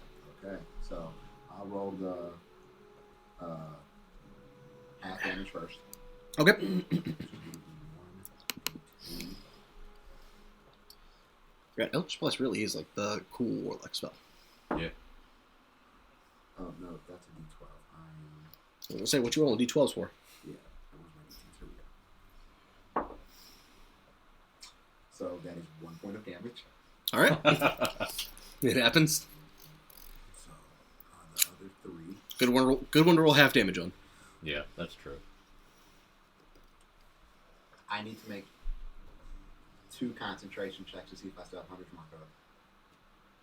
Oh yeah, he did use 100. Okay, they're both 10 because you didn't take very much damage. Okay. Nope. It Well, his dropped. mark drops. It dropped. Fuck. It happens. It dropped. It's pretty wounded, though. Okay, not bad. If you... That would have been last turn, though, right? So if you would have Correct. known that it would have dropped, would you have redone it? I will say if you would have redone it if it had dropped, I will allow it. No, it's fine. So that is 15 points of force damage. 15, very nice. Yep. So you see just all 4 of the blasts careen off and center on the creature. Just lets out a shriek. It is openly dripping blood now. It seems very injured, but it's still got a little bit of fight in it. So that brings us to the top of the round. At this point, Selwyn, you move to the bottom of the initiative order. I'm sorry. Yeah, no, it's fine. It is what it is. With what's left in it, it's going to charge at you, Marcellus. Just swinging at you as it goes. Its attacks are still at disadvantage because it cannot overcome Ego Whip to save its life. That's 14, so no. So just you just jump out of the way. That's cocked shit. Fucking damn it! Would have hit, but it's a 2, so no. So again, just its claws come slashing at you, aware of its attacks. You just duck right under. Third one is going to use my cunning action. Okay. Well, I'm sorry, uncanny dodge. I'm sorry. yeah, I assume that's what you meant. Yeah. It was a natural 18, so it's half damage. Okay. I gotta double check. What do I roll for this? It's the tail, so that's 2d6 plus 5. Alright, so that is 13 damage, halved to 6, uncanny dodged to 3. Take 3 points of damage. What a great way for you to go out, you fucking ice devil bitch. It's gonna roll to try to save. Natural 17, so 21, so no. That brings us to Marcelus. I think I'm going to be keeping Ego Whip. At least for a little while. It depends on the creature, man, but this was a creature that it did not have a very good intelligence save. I am going to... How hurt does it look? Very. I'm going to Eldritch Blast again. Alright, go ahead and make your attack rolls. Are you disengaging first or no? Yeah, I'm going to use my bonus action to disengage. Alright. You wouldn't have to sight on it if you moved over there. No, I wouldn't. So, yeah, we're going to keep it right there. That doesn't hit. That's a 2. Doesn't even get attack on you because you didn't actually leave its... Oh, no, you did leave its reach. Nah, the second Well, he beam disengaged. I disengaged. Oh, you're right, so... The second beam is a natural 20. Hey. Alright. Go ahead and roll a percentile left for me. For what? For the natural 20. Okay. You roll the natural 20, so you roll a percentile less. Oh, okay. Are you thinking 1? No. I have two charts. Oh, Oh, okay. I didn't know that. You want the percentile die? You want the D10 and the percentile die? Yes. Have we been using that this entire time? 16. Maybe not. We should have been. Okay. If we haven't been. I thought we had, but maybe I'm wrong. What'd you get, 16? If the percentile die is 0.6 and the 10 is 1, so that's 16 or 61? 0.6. Yeah, the percentile die is... Are you sure it's not 90? Wait, let me see. Damn it, I hate this thing. Yeah, nope, it's 90. Sorry, you're correct. I'm sitting there at 0.6. What fucking percentile dice are you rolling? Yeah, Okay, 90 what? 91. 91? Yeah. So that bright there's a blast of massive energy as you do that. By the way, in the future, if I don't use this table, remind me, please. Okay. You roll an additional set of spell damage dice above and beyond your normal critical roll. And the target suffers a point of exhaustion. So... I roll 2d10? No. You roll... Well, yes. You roll... So it's max damage, plus the die roll, plus another die roll on top of that. Okay, so... So- it For would that be- one attack. Double my die. So roll 2d10 right now. Okay. Yes. That's what I was trying to figure out. Do I need to roll 2 of them? Yeah, this is for the one attack. Okay. So the first one is 7 without modifier. Okay. Well, what are those together? Together, 11. So Okay, it'd be so it's 11 plus 10. Plus your modifier. Exactly. Yeah. So 11 plus 10 is 21. Plus modifier is 23. Okay. Now go ahead and make your other attacks. All right. 23 damage on one Eldritch Blast bolt. You rolled high on that fumble table, man. Well, it's not a fumble table. It's a success table, I guess. 8 natural 18. Just hits? All right, plus 7, so Oh, natural 18. Yeah, no, that absolutely hits, yeah. 25, so that hits. And the final one is 29. All right. How do you want to do this? Hey! I am going to raise my hands, or raise my one hand, and look it dead in the eye, and I'm going to aim every beam inside of its mouth until it comes out the back of its head. So you just look at it, just calmly holding the glow of golden energy in your hand, and you just Dragon Ball Z style, basically. You just until eventually you burst out the back of its skull, and the purplish oozing blood flies out the back of it as it collapses onto the ground. The ice wall that it created disintegrates. I imagine Vegeta after Cell comes back and kills Trunks, Yeah. and he just More or less.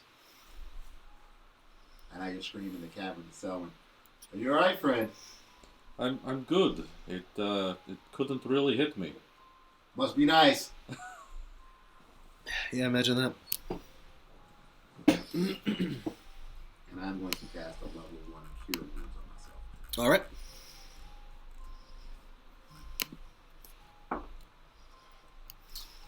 That's 7 points. How much damage did you take? Or how hurt do you look, I guess I should say. I'm pretty good. I lost a little bit over 20 points. Okay. No, I lost 30 points. It's not off. Someone will walk over to you and cast Lay on Hands for 10. Oh, fantastic.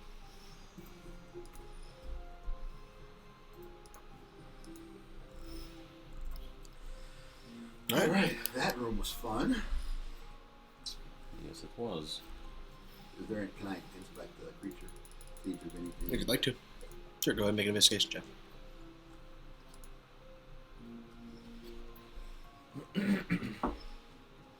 Ooh. 24. Nope. 30.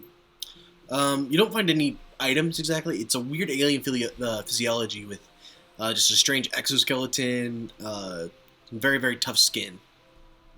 But nothing item-wise, really. He'll walk over to the whatever this what was it? What was what? The thing we just fought. Oh, the ice devil? Yeah. Hold on, let me read this.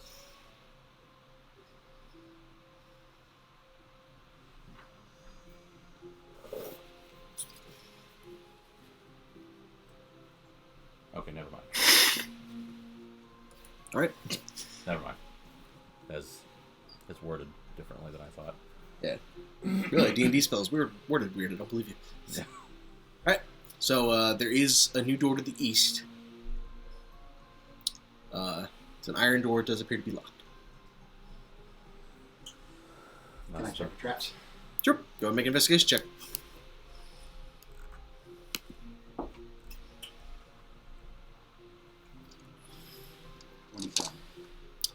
There does appear to be a magic trap on this door. So, there's a magical trap on this one. Don't know if I can do anything about that. Can I pick magical traps? Certainly try. Do you have anything that may be able to take it down? I could dispel the magic on it, but is it just magic or is it mechanical as well? Is it magic and mechanical? It is primarily magical. It seems more magical than anything. Alright.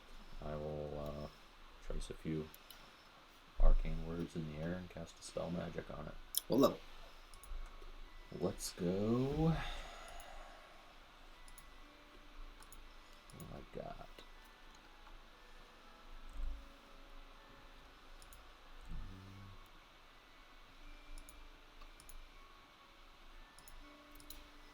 Just base 3rd level. All right. It was a 3rd level spell, so disintegrates. Alright. Then I'm going to test it to pick lock after it dissipates. Do you have another set of thief tools? Should have 2 sets. If not, we're going to credit card it up.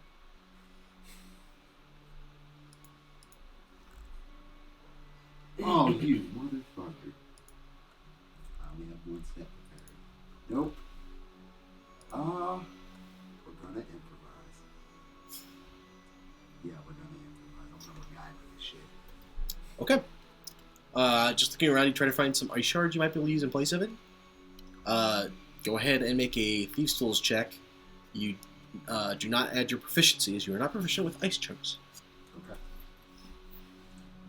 You do still get to add your +5 from the gloves. And your dexterity as well. So basically +10 to your roll. 12. Total? Just, this ice chunk is unwieldy, man, and as it's thin enough just to slip in. Try it, and just... not working.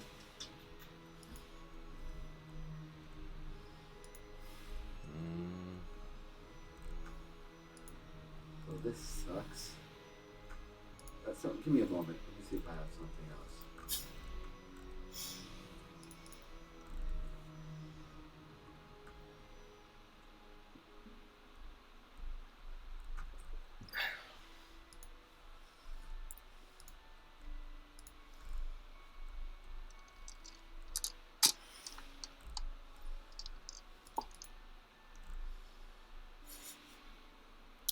The moment when you pour over all the equipment that's been in your bag for fucking 3 years to see what's usable.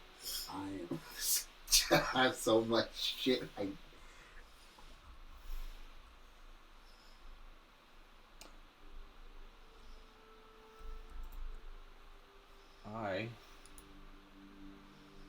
I'll wait to see what he's got, if he's not got anything then.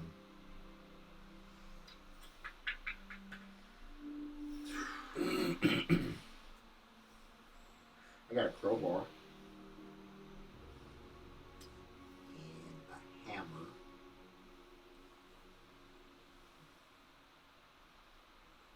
What you got, man? I got some string. Some string. Someone will look over at you and say, "Can I see your broken set of thieves' tools for a second?" I hand him disappointing. In a disappointing fashion, I hand him the broken set of thieves' tools. He'll sort of study him for a moment. He'll walk over to the ice and take out his blade and just slice off a huge chunk of it. And then he's going to cast Fabricate. Interesting. What does Fabricate do? It takes 10 minutes, so it's a pretty lengthy cast. Mm-hmm. But basically, I'm going to try and convert this ice chunk into a set of thieves' tools. Okay. It would still technically be ice, because I can't convert ice into a different material, but it would mimic down to a T what thieves' tools are shaped like and all that kind of stuff. Is there any check for that, or how does that?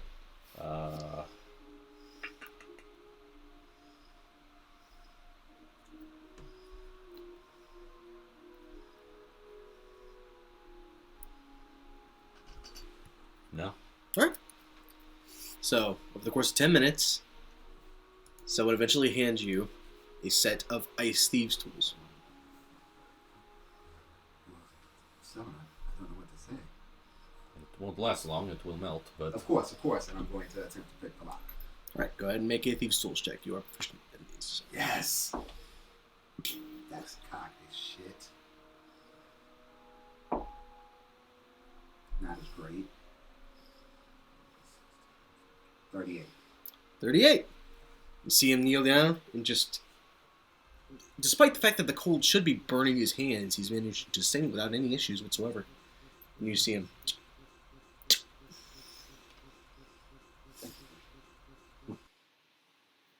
Oh, fucking... Sorry, the computer's doing its bullshit. So, I think we should be. I kind of slowly. Alright. So you creak open the door. Double check.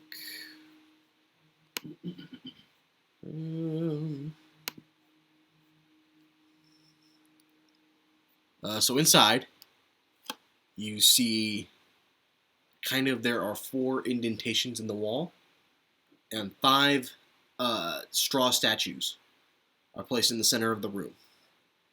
There is a bird, a horse, a cat, a fox, and an otter. And written in Elvish, it says, "Lose what does not belong."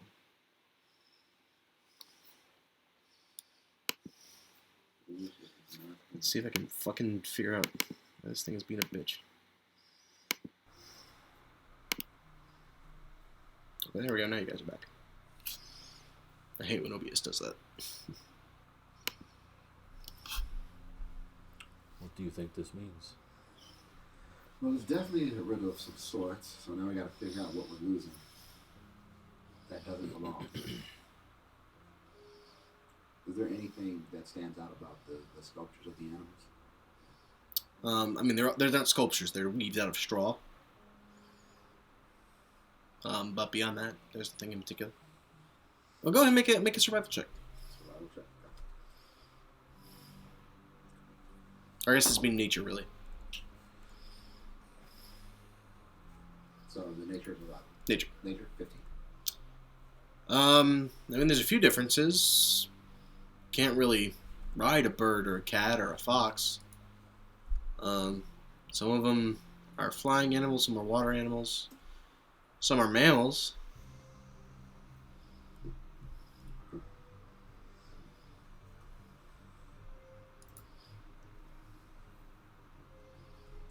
As you guys stand in the room, you hear Eldrin's voice whisper over, "A blood hunter must use their mind as much as their body." Thank you. Thank you, Evan. Lose what does not belong. What were the animals again? It is a bird, a horse, a cat, a fox, and an otter. All of these animals are on land, or primarily live on land, except the otter.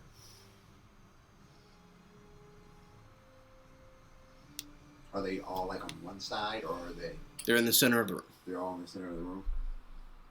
A bird, a fox, a horse, an otter, and a cat. Mm-hmm.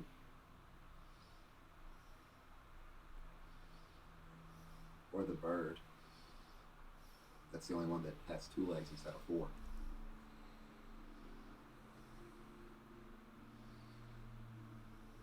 Those are my guesses. Because we have to lose what doesn't belong. We either keep the land animals and you remove the water animal, or we remove the animal that only stands on 2 legs.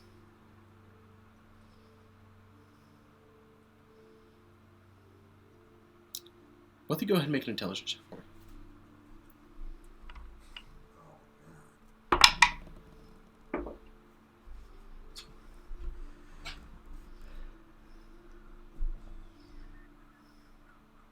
22. 22? 7. Well, birds don't have fur. Yeah, it's gotta be it. Meanwhile, Selwyn, you're sitting there looking at this going, you feel it has to be related to the blood hunters in the way, some sort of predatory nature maybe, just not sure. It's definitely got to have something to do with the blood hunter organization.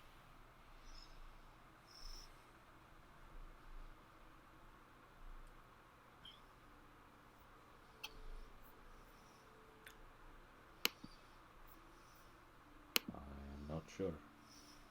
Did Selwyn relay that thought process to me? It's up to him. Well, what do we know about the blood hunters?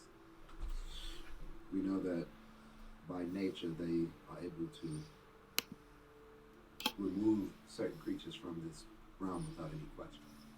They do it swiftly, they do it smoothly. The hunters, the natural hunters.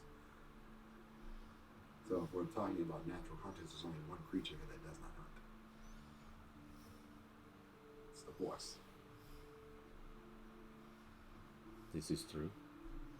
The birds hunt worms, small. What type of bird is it? What I know? It is, in this particular case, it is a vulture. Vulture. The vulture.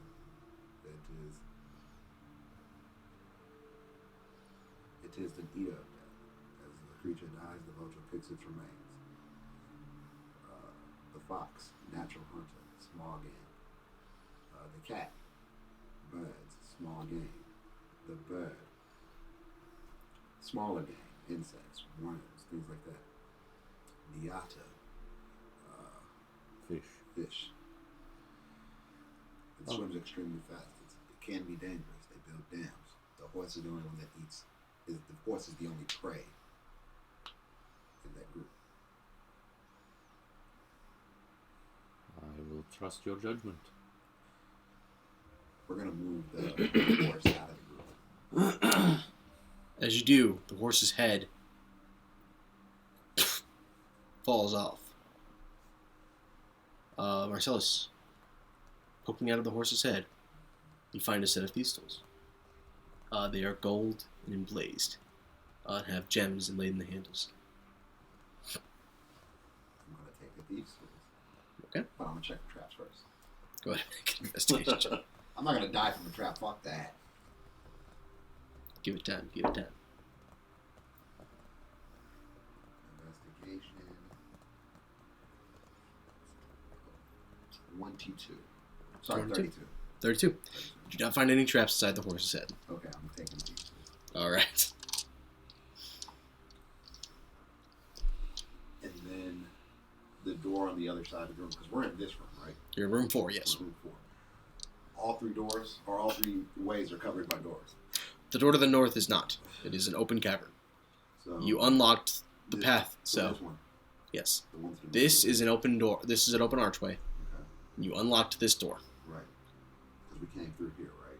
Yes. Okay. There are door here, and door here.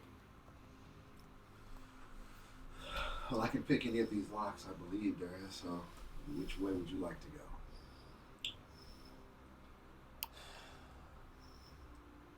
I don't suppose it matters, so let's flip the in-game coin. Going into 5. 5. I'm gonna go to that door. I'm gonna check for traps. All right. Go ahead and make an investigation check. 18. There is a trap on this door. Would I know if it's mechanical or It appears to be mechanical. Yes. mechanical? There's a mechanical trap on this one, Darius. Or Selwyn, so step back for me.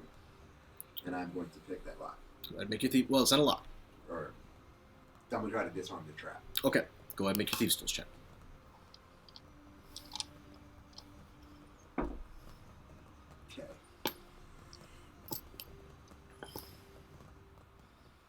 I'm having a hard time mathing. 29. 29. Marcellus, you kneel down and almost instantly just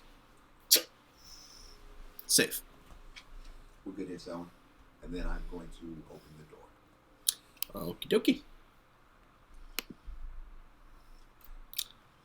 The room inside is dimly lit, almost entirely shadow. And inside you hear a soft growling. So hungry. Have I had this before? Have we had this before, Selwyn? You have not. Neither of us. It is slightly more familiar to you, Selwyn. You haven't heard it before, but it feels slightly more familiar. Okay. How big is this room? It's a pretty big room. Let me check on that. And The how- map is not to scale, so.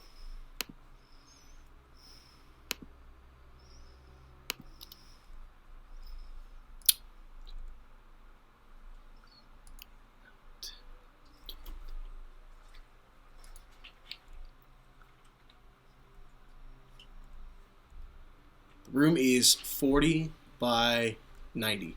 40 by 90. And it is huge and open. There are no pillars. It is taller than you can see, and the bottom of it is just black sand. So you said it's super dim. Super dim. I'm going to blink my eyes once and use my devil's sight to see if I can see anything up to 120 feet. See, it's through Go ahead and make a perception check. perception check. I like that.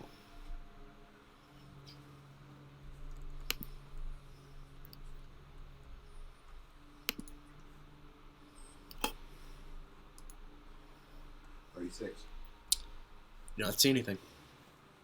Okay. Well, so we can see that there's black sand. We've seen that before. That was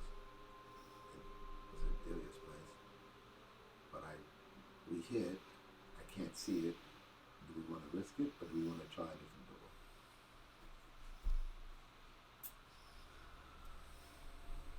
Do we want to put a pin on this and try the door on the other side of the room? Let's try the other door. Okay, so I'm going to go to that door and I'm going to check the traps. Which door are you going to? This door. Okay. Go ahead and make your investigation check for me. That is a 22. The door does not appear to be trapped or locked. I'm just going to kind of push the door open, or open the door and push it. Open the door. Squeak.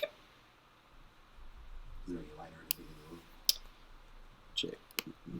8.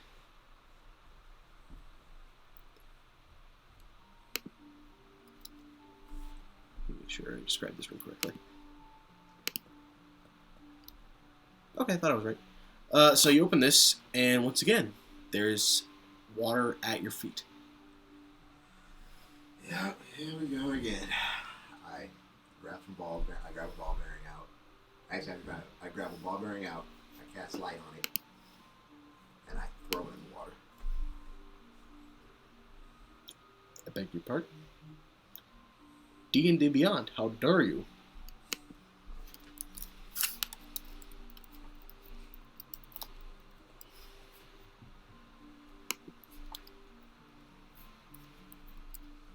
How dare you let me add a monster to this and not tell me that you don't have its stats available to me? Wow, what a piece of shit.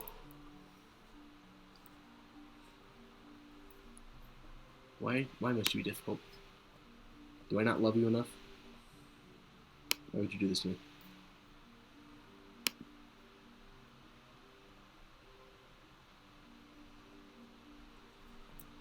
Wow, it'd be really great if this would load. Alright, much better. So you're throwing your ball bearings in? Yep. I cast light and throw my Yep. ball bearing. Throw it in, it hits the water and slowly sinks to about 30 feet. I have to go to the bathroom because I'm drinking soda like nobody's business. So this is a 30-foot drop at least. Do we know if anything is in there, though? Let's check. I'm gonna cut my hand again. Douse the ball bearings in blood. And then I'm just gonna toss them in. He's turning red.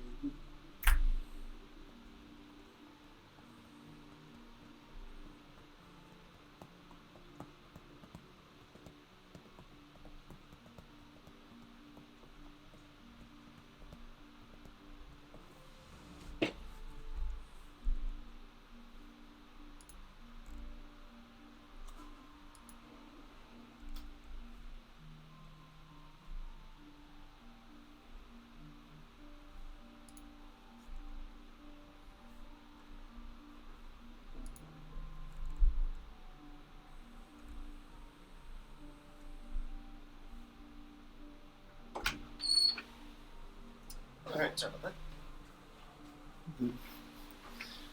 So, what was the plan? I cut my hand again and douse more ball bearings in blood, and I toss them into the water as far as I can. So, no reaction. How tall is the ceiling? About 15 foot in this room. I move light from the ball bearing that's on in the water and move it to an arrow. Okay. I shoot the arrow at the ceiling. Okay. The arrow sticks there solidly. Is there anything on the ceiling, like hiding in the ceiling? That you can see. Are there any more wooden rafts or anything in here? Not in this room, no. So we'd have to either fly across or swim across? As far as you can tell. Well, so we could try to go across here, or we can go into the room with the thing that's extremely hungry. I say this one. You sure? Does it matter? Not at this point, no. I'm gonna look under my cloak. Do you want to take a look? And you'll see Luna for the first time again. Holy shit! And and she'll come out and sort of just fly. I want her to fly close to the water to see if she can scan for anything in the water. Okay. Go ahead and make a general dexterity check for Luna. So you see the happy little dragon just. What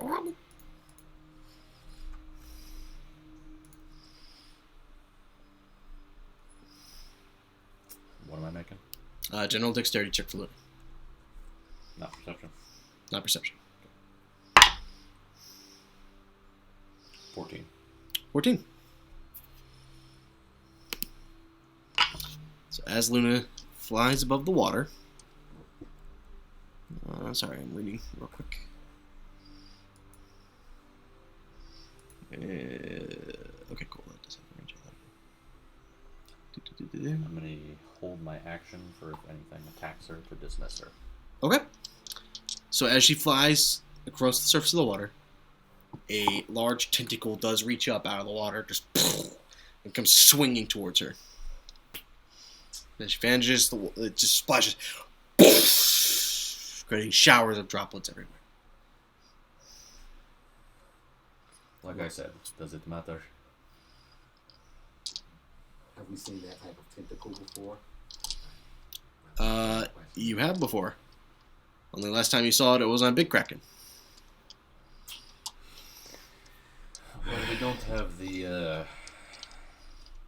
aid of a god this time around, so I don't think we can take a kraken. And as he's saying that, Marcelus is just shutting the door. Squeak. To the endless hunger room it is then. All right. Wait.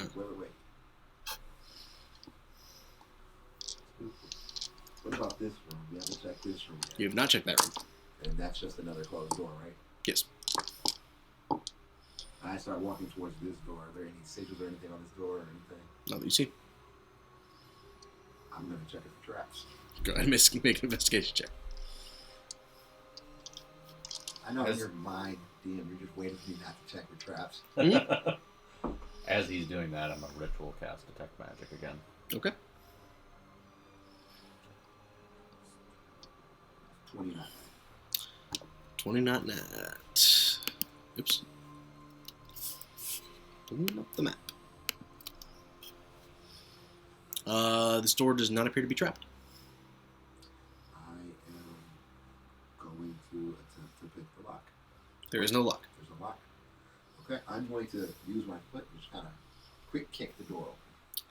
You kick the door open. As you do, a log comes swinging down from the ceiling straight at you. Go ahead and make a dexterity saving throw.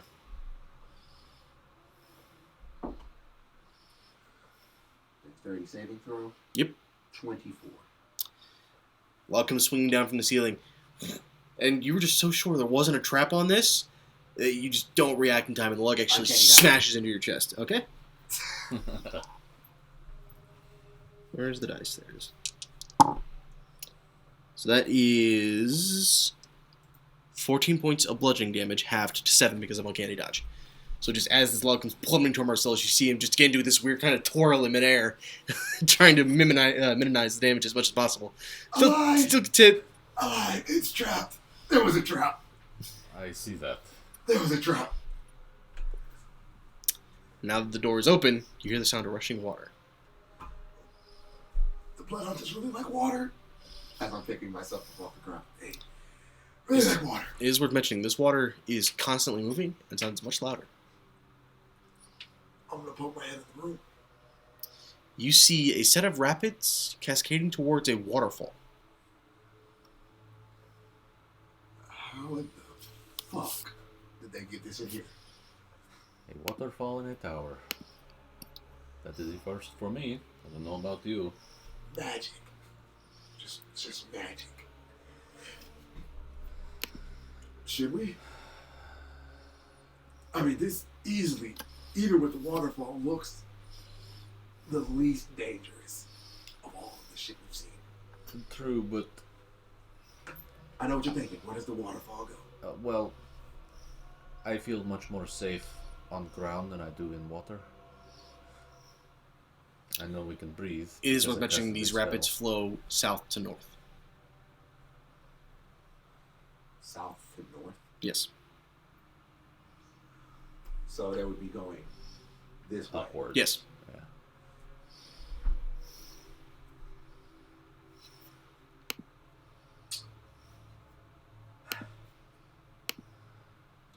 Endless hunger. Sure. And there is a doorway to the east, which is the one you guys have just come out of. So one's to the northeast. It leads into room 3, which was the shadow water room. Yeah. Mm-hmm. There's a door to the northeast, an open passageway to. I'm sorry, first 2 rooms were to the west. So 2 doors to the west, a door to the northeast, and an open passageway directly to the east.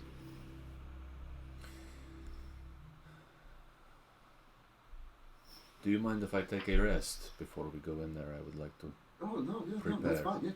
Yeah, let's take a short rest. Yeah. I'll take a short rest so that he can heal up, and I'm gonna use Arcane Recovery. Okay.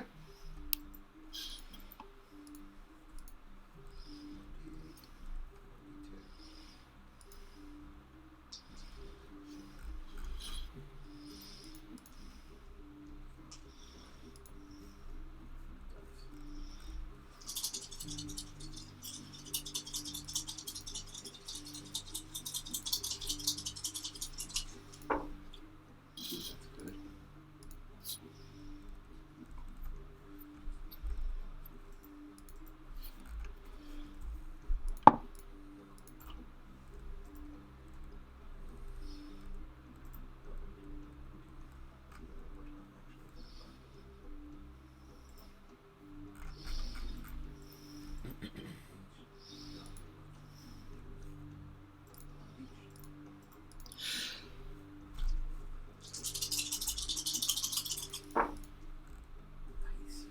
Nice.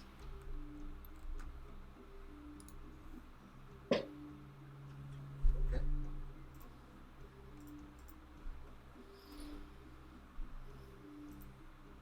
Bam. All right. Short rest was unbelievably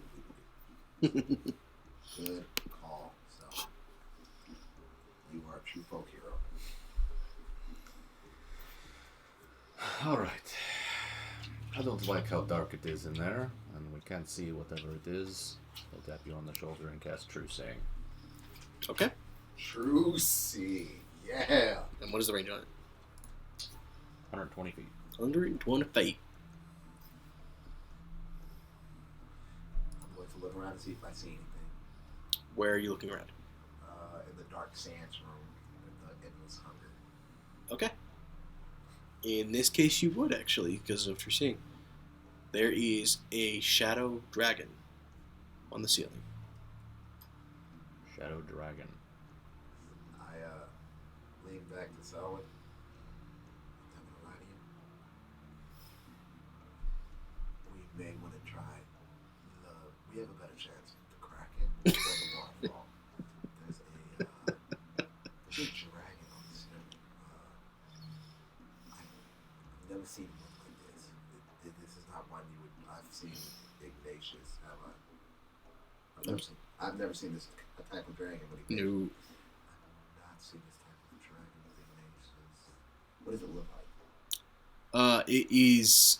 There are streaks of red in it, but its entire body is like charcoal gray. I'm going to describe it to him to see if he's ever heard of it or seen it. It's like a gray with red streaks. Would I have read about anything like that? No, this is a whole new creature to you. As far as you know, dragons only come in the chromatic colors and the metallic. Not to my knowledge. I have a feeling it can see us no matter what. Do I get the sense that it was in any way related to the half gold, half red scale that we found months and months ago? Make a general intelligence check for me.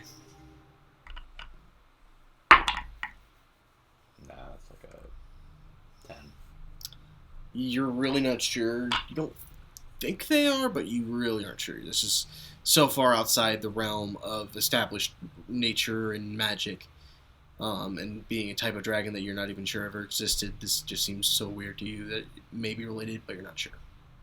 Okay. I have no idea what the hell it is.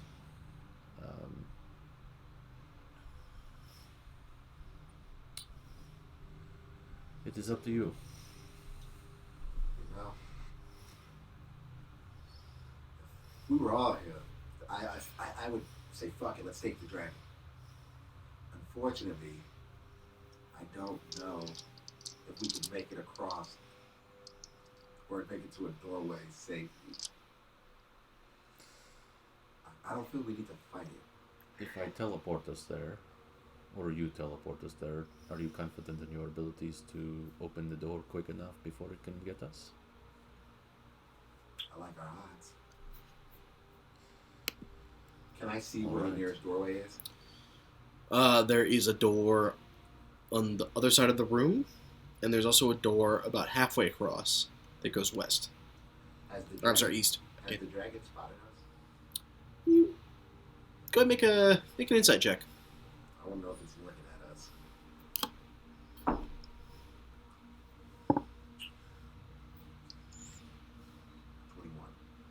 Seems to be looking right at you. Well, I want to let you know so that it's looking at me. It's looking at us very intensely right now. Like it's just waiting for us to come to this room. Do you think we're quicker than it? Do I think we're quicker than a dragon? Do I think we're quicker than a dragon? With teleportation. Oh! It's a snap decision, yeah. I mean, it would, unless it knows exactly. Well, we have two options with this spell you and I can both do because of your cape, yes? Yes. We can either dimension door in front of the door and try and open it, or we can dimension door through the door on the other side, but we have no idea what is on the other side.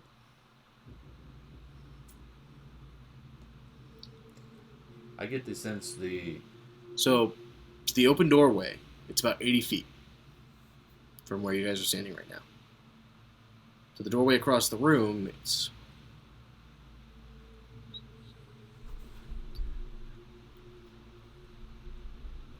that door, Brain, about 60 feet. To the other side of that door.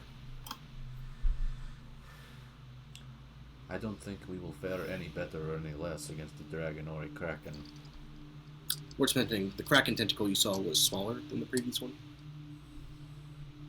Just for the record. Right. You know what? Fucking let's teleport. Okay. To the door or beyond the door? You're talking about this room, right? Or are you talking about this room? So we're in 5, right? You're in between 4 and 5 right now. We're in between 4 and 5. Yeah.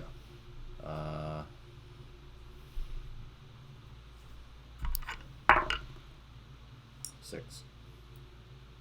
So So we would be going to door 6. door 6, and that's the one that we would just go beyond. Yeah. Not, Or unless you want to go, if you think you're quick enough to beat this dragon on picking a lock. how high is the ceiling? In this room, Yeah. ceiling goes up about 100 feet. And the dragon is at the top. It is currently stuck on the ceiling.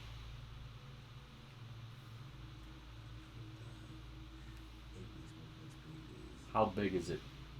How big is it compared to the dragons that Ignatius? How big is it? It's a full blown. It appears to be a young dragon. It's about the same size as the dragon I saved in the water. It's a young dragon. Alright. So it may be naive in its abilities.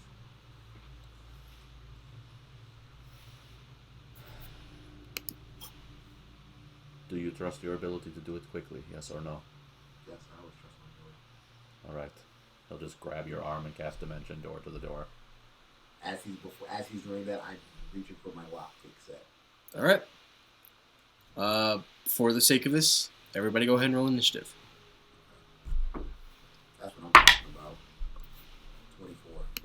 18. Where are you, my young red shadow dragon? I don't like the way you said that. Okay. What'd you get? 18. 24.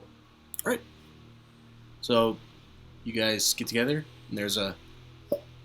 You guys reappear in front of the door. Marcellus, you have first go. Pick the lock. Go ahead and make. Does my detect magic sense anything on the door? Apologies. Something made my stomach extremely unhappy. Thank you, bandanas. Not sponsored. Your detect magic does not sense anything on the door, and the door does not appear to be locked. Check the traps. Okay, that would be your action to do so. I'm willing to do that. Go ahead and make an investigation check. Did you want? So, you stick your brand new lockpicks inside the door. Wait, for checking for traps? I'm sorry, you're absolutely right. You're for checking for traps. Oh, I can't afford to lose another lock set. You look at it. There are no traps. You're just super panicked. You see him just look at the door. Doesn't, work his way around the edge or anything. He just looks at it. No traps. And then, what type of action would it be to just open the door? Would that be another action? I would say, considering it's a bonus action to feed yourself a potion, I'm going to say that's about the same time as opening a door, so I'll say a bonus action. I'm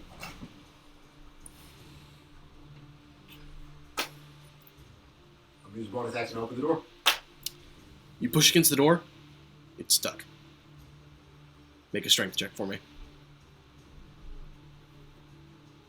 that really was a time. Does he look like he's struggling with it? We'll find out in a second. Strength.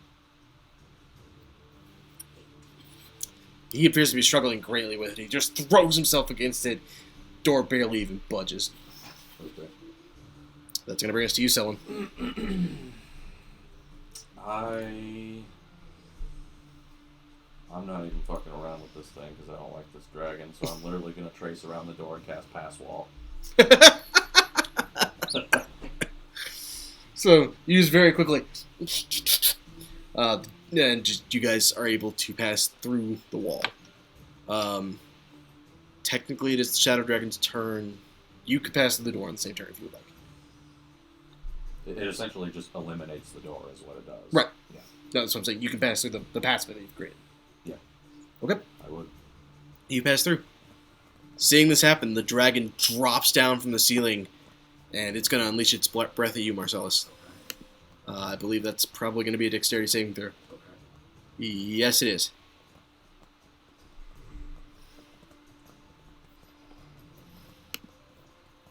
Okay.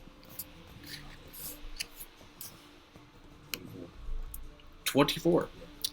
So as it comes flying towards you, just a dark streak in the blackness that you can only see because of your true sight, it opens its mouth and roars, and shadowy flames fly from its jaw at you.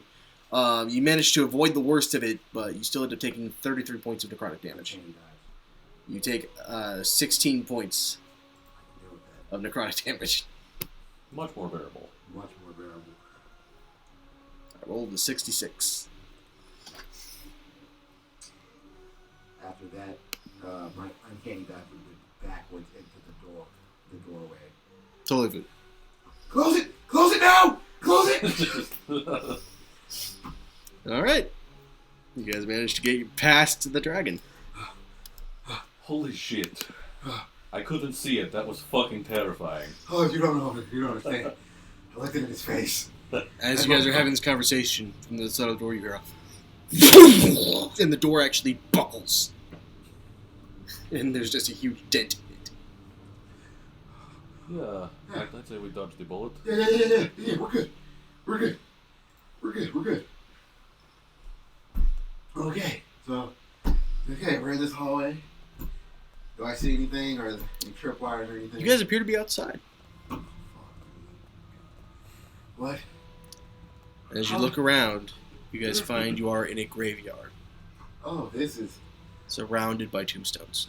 much more comforting. Yeah, this is what I really like right here. Eldrin's voice once again speaks out. A blood hunter must know how to deal with being vastly outnumbered. And I need you guys to roll initiative again.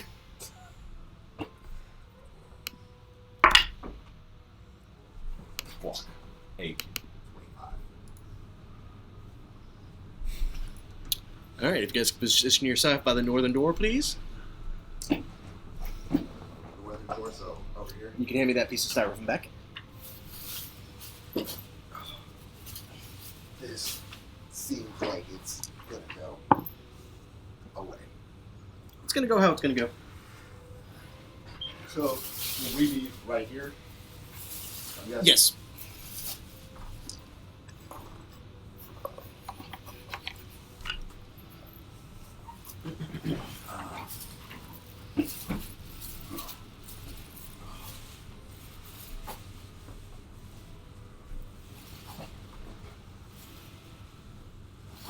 We're just handing a bunch of them out. Yeah.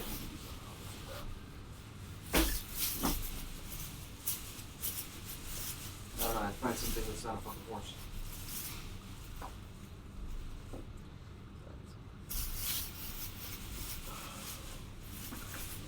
Why are there so many horses?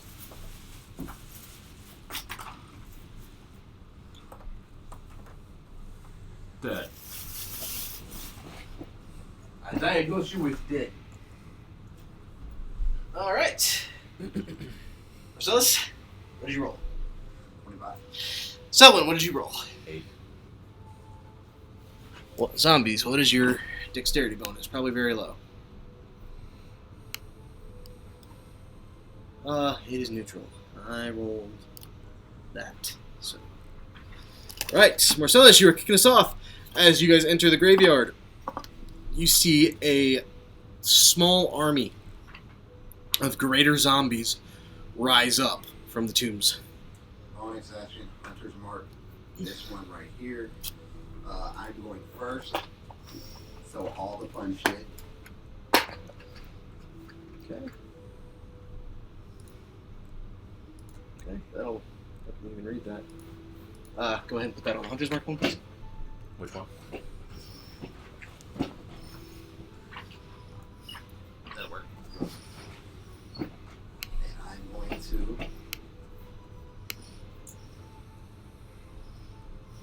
Yeah. I am going to.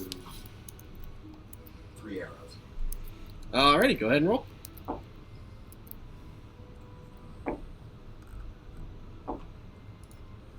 the first arrow is 25. That hits.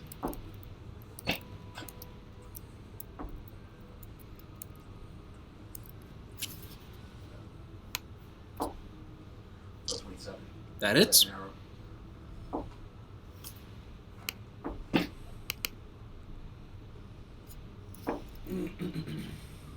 $31 on the third arrow. That hits too. Alright. So, add all the shit on the first roll. That's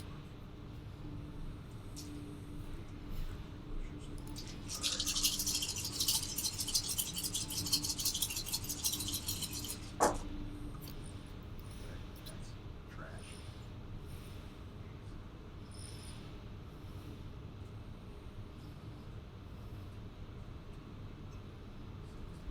$17 on the first arrow. 17. Alright. No, 22 with my modifier. Good to know. Second arrow. 10. Alright.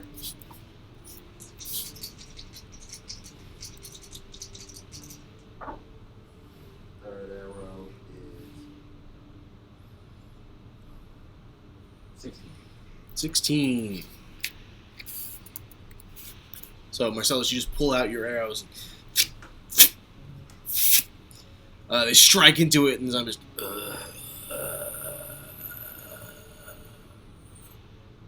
It is now the zombies' turns. Oh, they roll. Oh, yeah. Yeah, I got shit. Natural 3. So, this one moves up to you. Why are you guys on the line? They start moving up to you.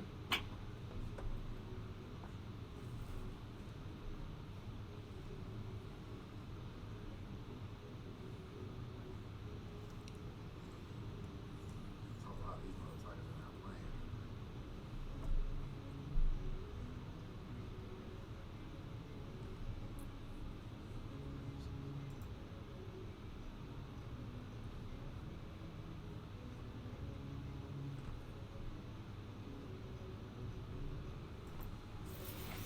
They had a lot of ground to cover.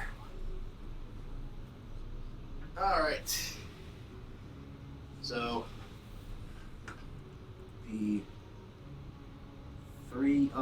four that can reach you, Marcellus, are going to go ahead and start slashing out at you. The two are going to protect you, Selwyn. Okay. They are just a clusterfuck of zombies. Actually, fairly speedy for zombies, all things considered. Alright. Sorry, reading its melee dice. Alright. So, first attack against you, Marcellus. Or first zombie attack against you, I should say. That's 19 against your AC, which I believe hits. Yep. Alright. Where's my d6? Okay, so that's a total of 6 plus. Okay, you take 10 total damage. It was bludgeoning and necrotic, and neither of which I believe you're immune to. Alright, second attack from that zombie. Does not hit. So the second attack lashes out because you just duck down and make it glance off your armor. Second zombie. I maintain my hunter's mark. Yes, you do. That's a natural 17. Oh, okay. Natural 17. So. Okay, So that's 13 points of damage against you. 13. Second attack, second zombie. It's 17, so you manage to just barely glance away from that one. Alright, I keep my hunter's mark. Okay. Just rolled a 15. Third zombie. Natural 17 again.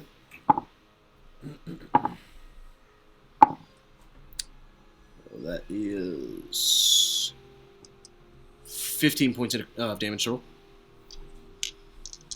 Third zombie, second attack. Natural 18. Ooh, that was max damage. 19. I keep my hunter's mark. Good. 18 plus 4, so 22 points of damage against you. 22. Okay. They don't hit very hard. There's just a lot of them. Fourth zombie. That's natural 14, so 21. That hits 16 on the last zombie hit. I keep my hunter's mark.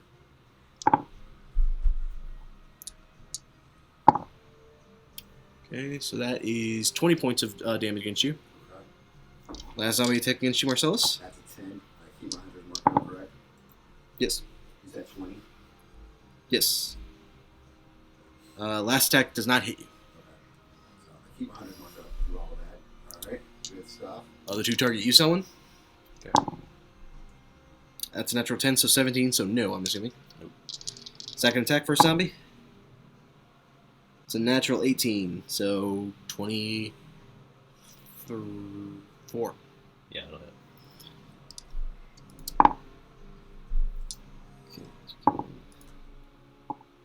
So that's 19 points of damage against you. Okay. First attack, second zombie. That's 17, so no. I'm gonna make a concentration for detect magic. Okay. 18, so yeah, I save. And then I rolled a natural 20. Okay. Where are my dice? There we go. Okay. So that's how we're doing this. Seems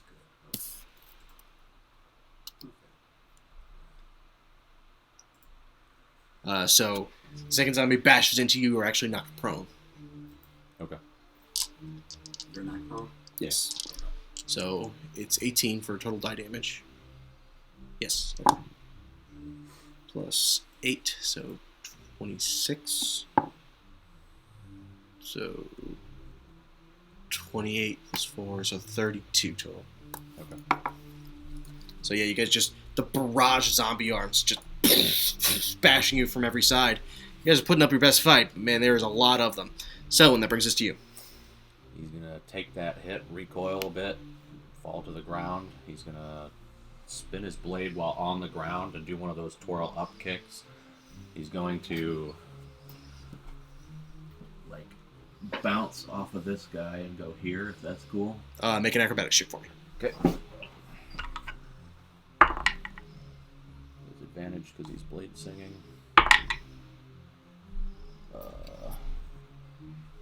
19. It's not the smoothest move Selwyn has ever done in his life, but it's more than adequate to get him across the zombies. Zombies are not particularly fast moving, so. And then he's going to trace some sigils in the air, and then sort of Azula style with the lightning bolt, and then with the two fingers send it forward. Send it forward. Yeah, because it's in a line. Oh, okay. You're actually using lightning bolt. I'm using lightning. Okay, bolt, yeah. that's where my confusion came sorry. from. No, by all means, you're totally fine. Okay, so that's a dexterity save on their part? Yeah, so every one of these has to make a dex save. Okay, how many is that? 1, 2, 3, 4, 5, 6, 7. Lovely. They don't have any sort of advantage, so. First two. One made a natural 20, the other one misses. That's a double miss. Basically, unless they roll a natural 20, they don't make this. No. So 6 and 7. No, so only the first one makes it. Okay. So it is 8d6.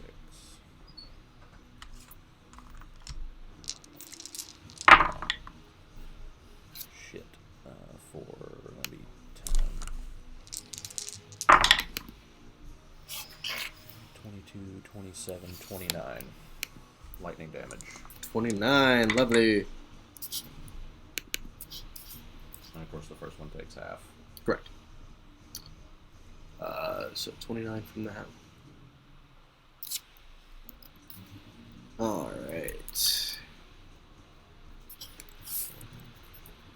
And I believe that will end his turn.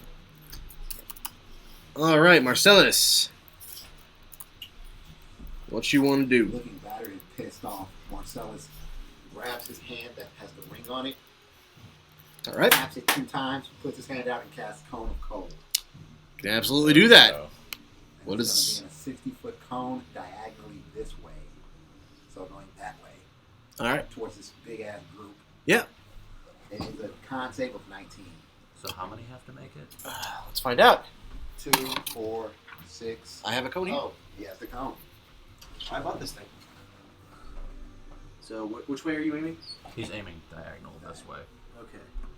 So from there, let's say you can get these guys all down to this one. Yep, I want all of them. Those 6. I want all of them. Okay. There we go. How many do you want? All of them. So what does it save? 19. 19 con. Con? Your con's not bad. Okay, first two. That's a no and a no. That's a no and a no. That's a no and a 1. Yes! Every single one of And them. they're all frozen until dawn. Wow. Really? Oh, Yeah. From Cone of Cold. Cone of Cold. A blast of cold air erupts from your hands. Each creature in a 60-foot cone must make a con saving throw. A creature takes 8d8 cold damage on a failed save, or half as much on a successful one. A creature killed by this... Oh, no. Killed by this spell. becomes Okay, I was gonna say, yeah, cone. Cone of Cold isn't that powerful. So, 8d8... Sorry, I don't know. 8, 1, 2, 3, 4, 5, 6. Still, 88 is some pretty good damage. Plus. I need 6, because one is my treasure mark.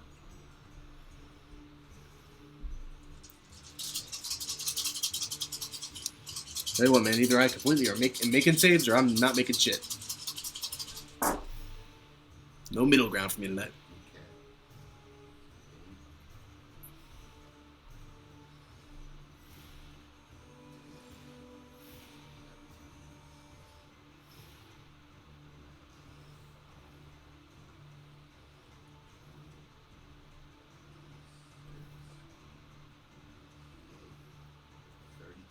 So it's 32 cold damage. All right. And then for the one that's Hunter's Mark, he takes an additional 4. And then I'm going to bonus action bonus action Misty Step. Or 2. And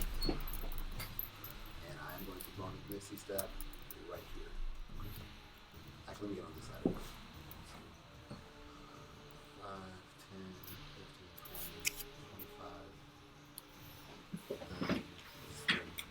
So I'll go that way right here. All right. Because of the teleport, you do not gain you're getting a second opportunity attacks. Hey. Nobody does. Bang, bang!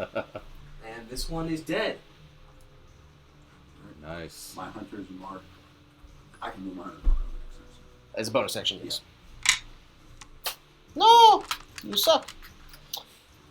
All right. That is going to bring us to the zombies. So seeing that you vanished, they are the ones that can. Wait, if I use my bonus action to Misty Step, do I still have my movement? Yeah. Yeah, your movement is a separate thing. Separate thing? Can I use my movement? Yeah.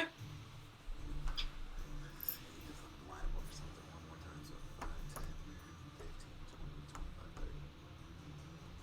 30. 35. Yeah. All right. These ones are going to about face, try to follow you. 5, 6, 5.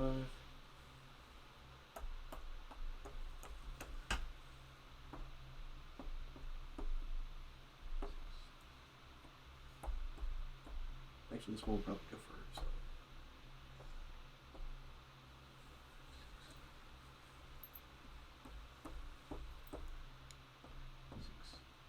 Alright. Oh, and then this one would come over here. And they would move like so. Alright. So 3 are going to attack you, Selwyn, and 4 are going to attack Marcelus. Okay.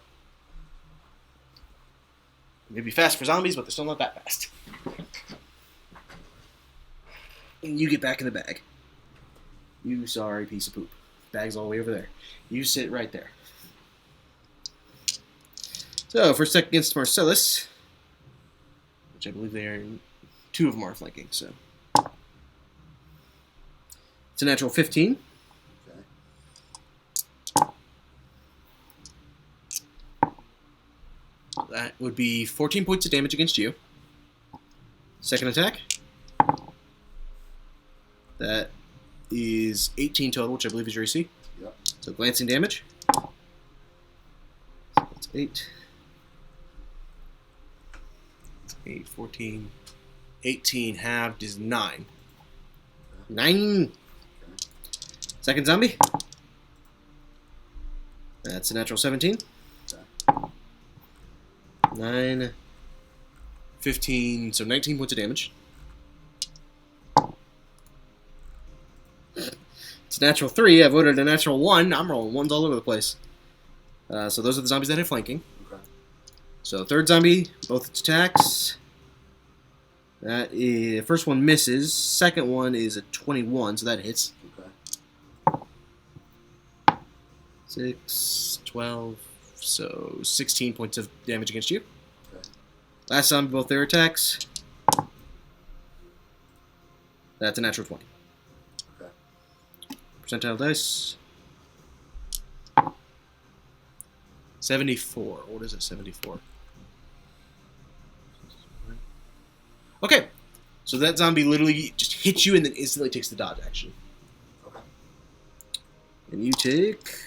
That would be 18 plus 4 is 22. Uncanny dodge on this one. Okay. So 22, 26. So 30 points of damage, halved to 15 because of my uncanny dodge. Alright, Selwyn, the 3 against you. Yep. 2 of which are flanking, I believe. One of them is. How's one flanking? Well, I'm facing this way. It's not which way you're facing, it's Oh. which way they are around you.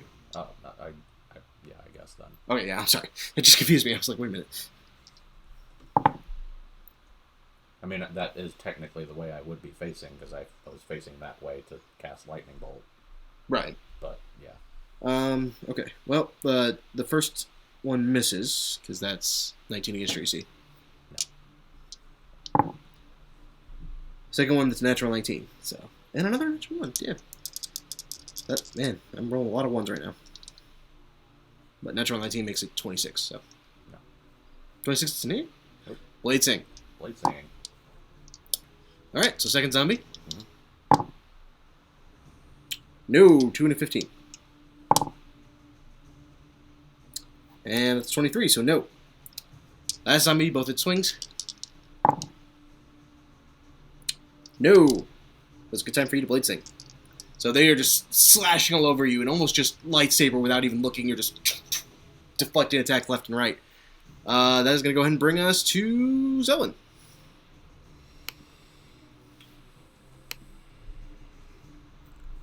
He is going to...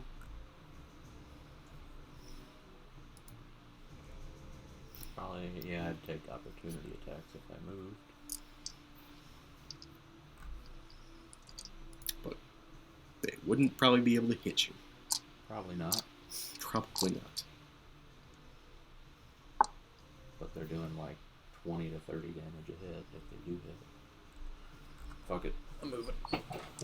Alright. They'll go ahead and take their swings. 5, 10, 15, 20, 25, 30, That's a no and a no. 35. And a no. Because unless I roll a natural 20, they can't hit you. Really? Don't they have like plus 10? They have plus 7. Oh, plus 7. Yeah, he'll the ice devil had plus 10. Oh. He'll go into that corner and he will hold a spell Alright. for when they start to swarm him again. Okay, can do. Marcelus, that brings us to you. Bonus action. Misty step again.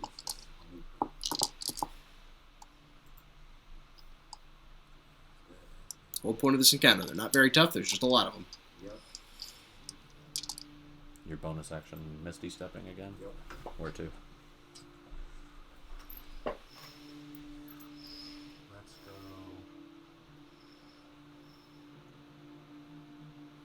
Let's go this way. So right here? Yep. Perfect. Okay. And then I am going to.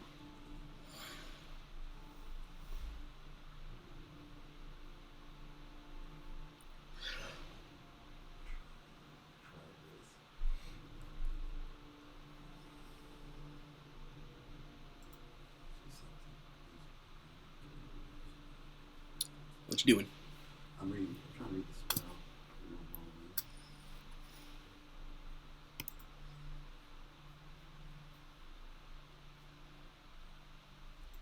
Here we go.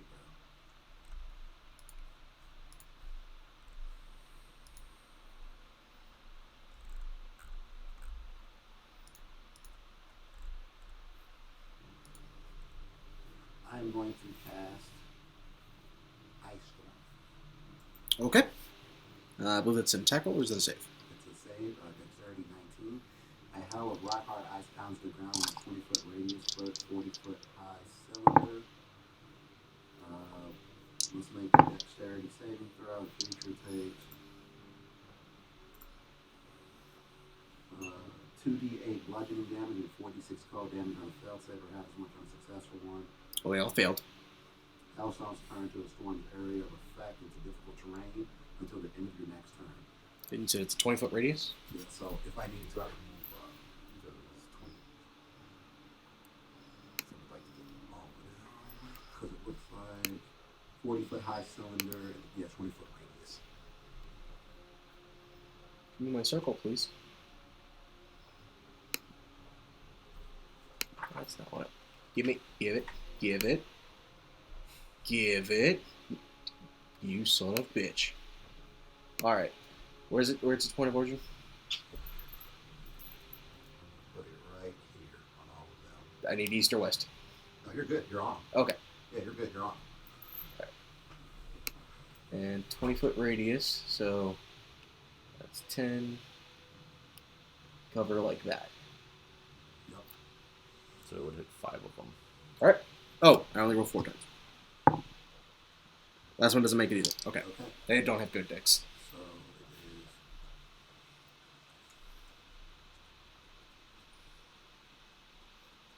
I cannot express how useful that screen is to me. 46. Yeah. 2d8s. How much does it do? 46 and 2d8s. Nice. It's a pretty good spell. And it turns into difficult terrain. Yep. they already don't move well. Yep. And I like what I roll.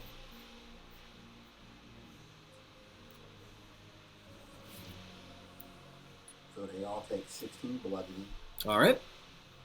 and 11 ice.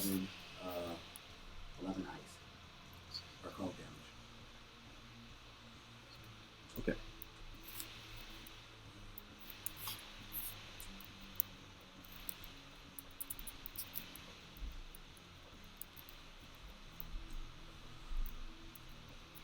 All right. Hold on. And then I'm going to use my movement.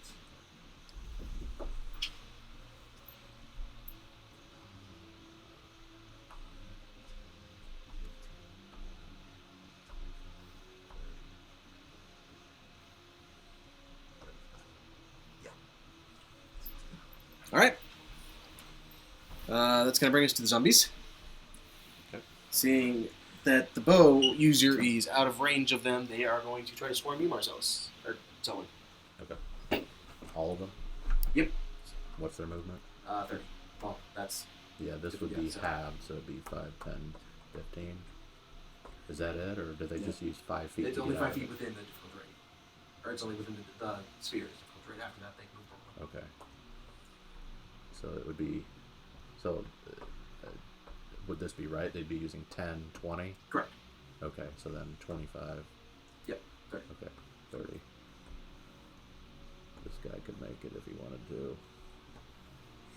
This guy could make it if he wanted to. This guy 10, 20, 25. All right. You're holding a spell for this. Yes. Psionic Blast. Okay, that's I know that spell by name. What does that one do? About? You unleash a destructive wave of mental power in a 30-foot cone. Each creature in the area must make a dex save. On a failed save, the target takes 5d8 force and is pushed 20 feet directly away from you. Okay, so 30-foot cone. How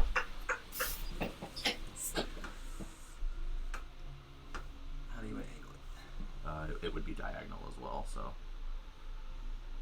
it would basically hit everyone except these two. Yeah, so it's probably true. All right, Good call. what does it save on? Great job. 22 dex. Their deck sucks, so unless they natural 20 this, they cannot make it. How many is that total? 1, 2, 3, 4, 5, 6, 7, 8. Nope. One did. Nope. And no. So one of those 8 makes it. Okay. So they are all pushed 20 feet back. Would it just be? It would be straight line. Okay. 5, 10, 15, 20. 5, 10, 15, 20. Right? Well, it's not. It's one diagonal movement, and then the rest is zigzag. Oh, I thought that was voluntary movement because they're being That's thrusted. just judged for movement in general. Okay. So it would be, he was here, right? Yeah. So 5, 10, 15, 20. 5, 10, 15, 20. 20. Yeah, there you go. 5, 10, 15, 20. One of them made it, you said? Yes. So this one would stay, I guess. 5, 10, 15, 20. 5, 10, 15, 20. These two didn't make this, or weren't Didn't have to make it affected. right. Okay. Okay. How much was it? 5d8.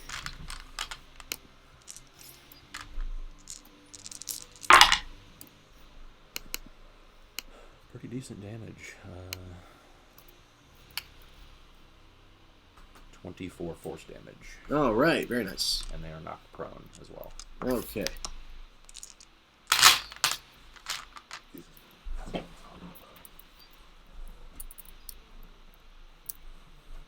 You said what? 24? 24 force, yep.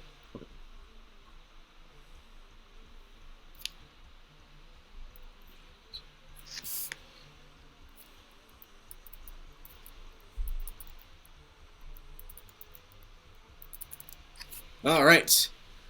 So the red one that's closest to you is dead. This one? Yes. Okay. All right. Marcellus. Seeing what just happened, Or I'm so sorry. No, it's technically Selwyn's turn Oh, okay, good. because that was your held action. Oh, right. I apologize. Um.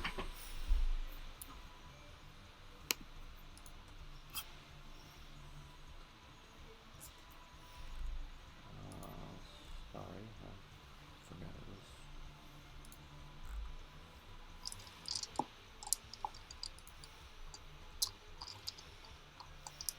was. Um.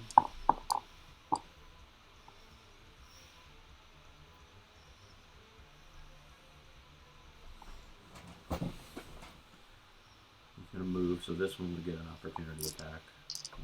5, 10, 15, 20, Nope. 25. They only bother swinging at you because they don't know how to not.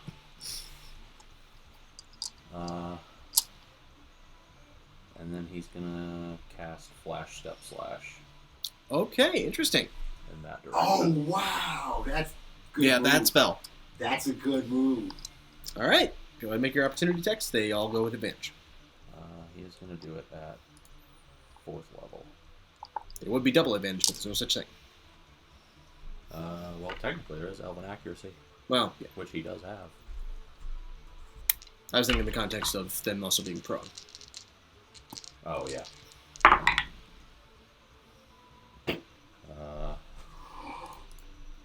28 to hit on all of them. So Okay, yeah, that hits. DM, I have a question. I have an answer. One of my spells says I can make it as small as a pebble and shoot it from a sling. My question is, could I do that with an arrow as well? What spell are you talking about?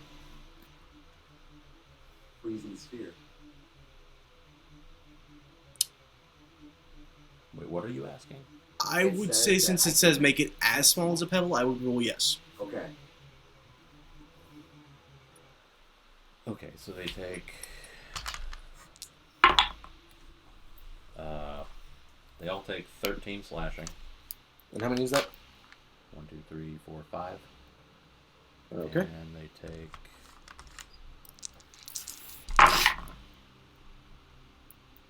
$14 force. So that's 17, 20? Or no, 27, 20. Yep. And he is now. How far is that? I think it's 15. So it was it's 10 foot per level, and it's 20 feet base, so 5, 10, 15, 20. And it would be 10, 10, 10, 10, because it's 40 foot extra, because I casted it at fourth level. Nice. So the wizard and the one to his east are both dead. This guy's dead, and this guy? Yep. So you see Selwyn disappear in a flash of light and appear on the like anime Japanese style. Just now Marcellus. You see Marcellus cast this small, like, pebble type ice ball. Ties it to an arrow, or sets, like, punctures the arrow into it, and he is going to arch and try to shoot it and land right here. Okay. Do you have sharpshooter? I don't. No. Yeah, because I have an accuracy. So I didn't need to Ah. I probably will at my next level, though. What do I need to roll? Should be whatever the spell is. Oh, okay. I didn't know if it was different because I was using an arrow. Basically, the way I'm rolling this is you're using it instead of making it a pebble, you're making an ice arrow essentially. And so, the freezing sphere, if it's a frigid globe of cold energy, it's a 60-foot radius sphere. 60? 60-foot radius sphere. If you did it like right here, you'd be able to get all of them. What? It's 60-foot radius, right? Oh, yeah. Yeah, so 120 foot across. Oh, Yeah. then, I'm sorry. Then, yeah, I want to put it right here. You'd Yeah. be able to get all these bitches. Each creature within an area must make a con saving throw. On a failed save, creature takes 10d6 cold damage. On a successful save, it takes as much or half as much damage. If the globe strikes a body of water, which we're not used, so I don't need to read all that. Or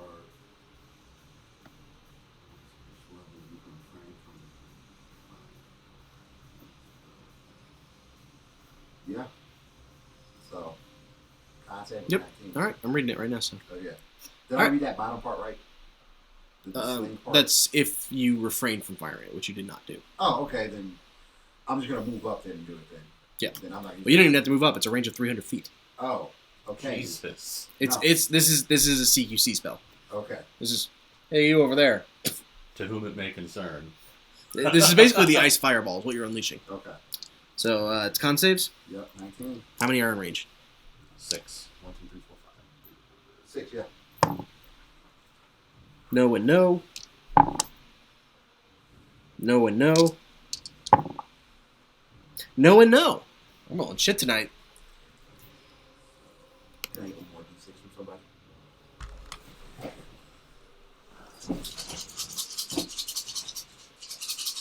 Roll that 10d6 warlock. Big bucks. Yes, sir. Was that one of your Eldritch vocations?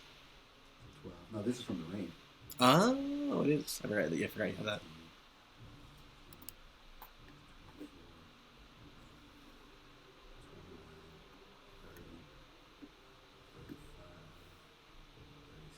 $37 cold damage. 37. Very nice. Shit. Appreciate you. Yep. Got it. 2 charges of that. Oh, the ring has charges? Yeah. Oh, okay. All right. So the 2 orcs that are to the north there are both dead. This one, this one. No, the orcs. Oh, these two. Yes. And then, as a bonus action,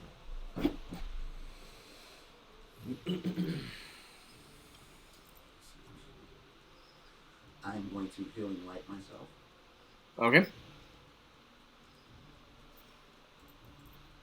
For 2d6s.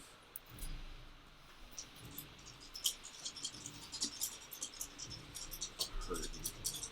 I can't imagine why. I'll take that. 11. All right. Okay. So it is now their turn.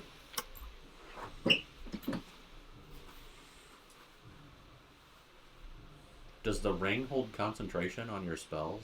Since it's Yes, it works much the same way as Buying Sword does. awesome. So this one stands up. So 5, 10, 15. Stands up. 5, 10, 15. 10, 20, 30. 5, They're just not even avoiding it. 15. They're not smart enough. 5, 10, 15, 20, 30. And that's it. That's all. Oh, no, they can dash. So this one can get in range of you.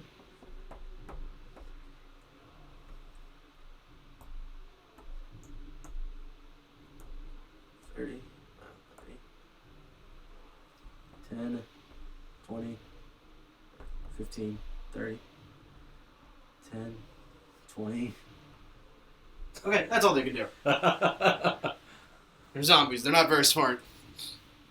How do they look? Like they're falling apart, or are they? They're looking hurt.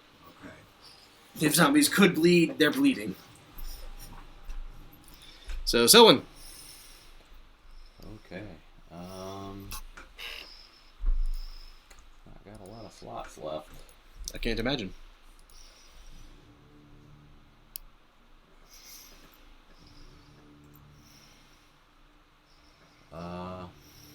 Doing really well with my slots, I will say that. You can do other things, though. Yeah. Doing really well with my slots last time. Does your AOE sphere hurt allies as well? Is that just an AOE? Is it like fireball basically? Yeah, it's like fireball, essentially, from what I read. I mean this one. Oh, that one? The one that you're. I believe so, yeah. I believe it does. Sleet storm, I believe it does. Or snowstorm, ice storm. Yeah. I'm going to try the ice storm. I'm going to have to write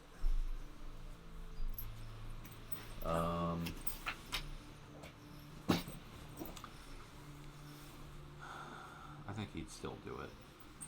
He's just gonna move right here and slash this way again. All right. Go ahead and make your attack. He's gonna do it at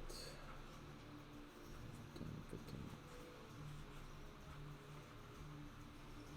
I'll just do it at first level. All right.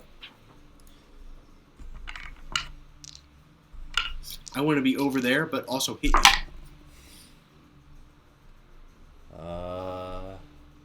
20 to hit on all of them. That hits. Uh,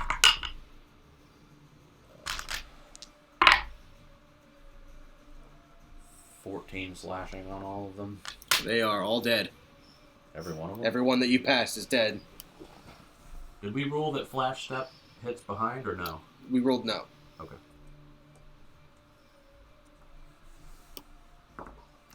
He's only lonely over there. And as I enter this, I take the damage. Yes. How much was it? What was the... It was whatever it was. It was... What is that? Whatever Sleet Storm was. It's Ice Storm. Oh, Ice Storm. 2D... It's 4d6 of bludgeoning, 2d8 of... 46... Oh, I'm sorry. 4d6 of 2d8 bludgeoning. Okay, go ahead and roll. What was the cold? I Don't remember. 22 or something like that. I'll roll again. Yeah, because I believe it works... It's kind of like an elastic spell. Every time they enter it, you reroll the damage. So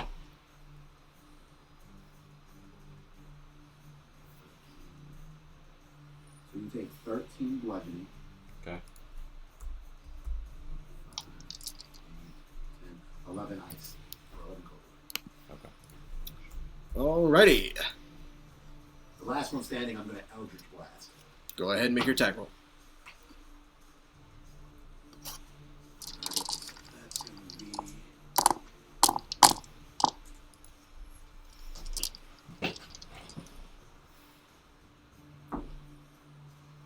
That is 21 to hit. That'll hit. That is... I'm having a terrible time mathing right now. 15 to hit. That does not hit, I don't think. Oh no, I'm sorry, I lied. That just hits. That just hits? Okay, so 12 doesn't hit. 12 does not hit. And then 17 hit. Okay, so 2 hit, 1 glancing damage. So I'll roll the 2 to hit first.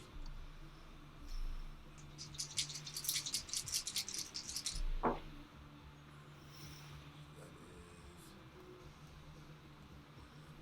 is 13 points from the first of that hit clearly. And then the glancing damage.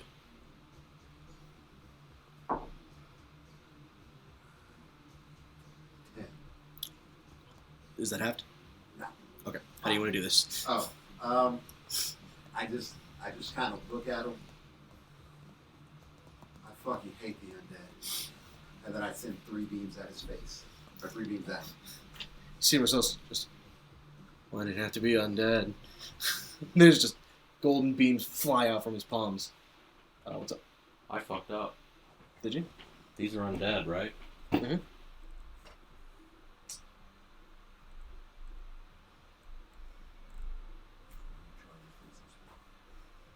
I severely fucked up. What's up? The sword does... Where does it say it? If you hit an undead with this weapon, you take 1d10 necrotic damage and the target regains 1d10 hit points. Oh. Okay. I will say... We'll roll the damage for the necrotic. I will say that your killing them still stands, given how the fact that you overkilled most of them. Okay. So... You hit, like, was it 7 of them total? Or was it... I hit every single one of them. I did 2 flash step slashes. Right. So the first time it was 6. And Second then time it was 5, I think. That's 11. So that's 11. So that's 11 d10. Yes. We'll say. That's gonna kill me. Well, Unless I roll absolute shit, that's gonna kill me. Roll absolute shit then. we'll see what happens. That's 18, 21.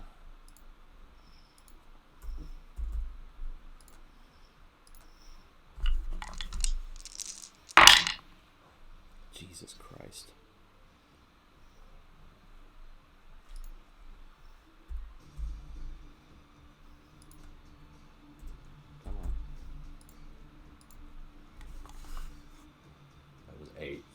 it was 11 d10? Yes. Motherfucker.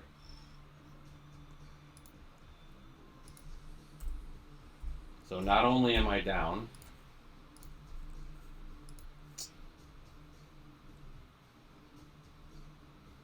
if this necrotic damage reduces you to 0 hit points, Black Razor devours your soul. Wow. So, as the last zombie is struck down, a blackness engulfs you, Selwyn. What would you like your final words to be?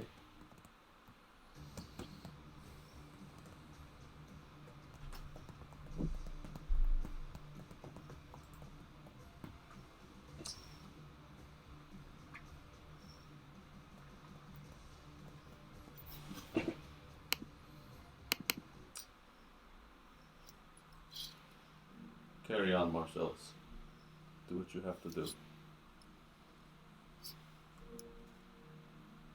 And as you hear those words, there's a flash of black energy, and Black Razor drops into the ground.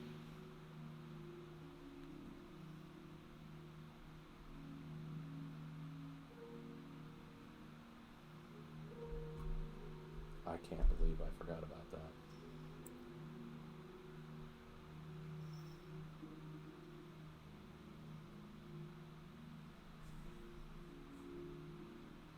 Marcelus is going to run over to Selwyn.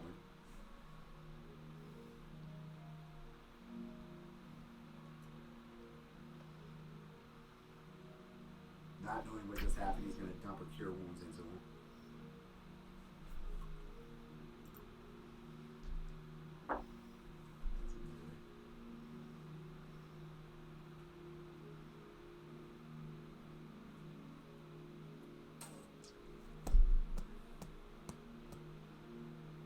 Come on, buddy. Come on. Come on, Selwyn. You see his body appears functional.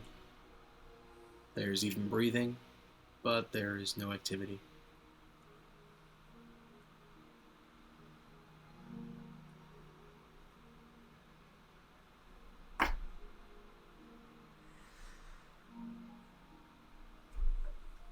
I'm going to attempt to make contact with Iona. So in the graveyard, by the body of your friend, you kneel down. Go ahead and make a religion check for me. Also, given the circumstance, you have advantage on this.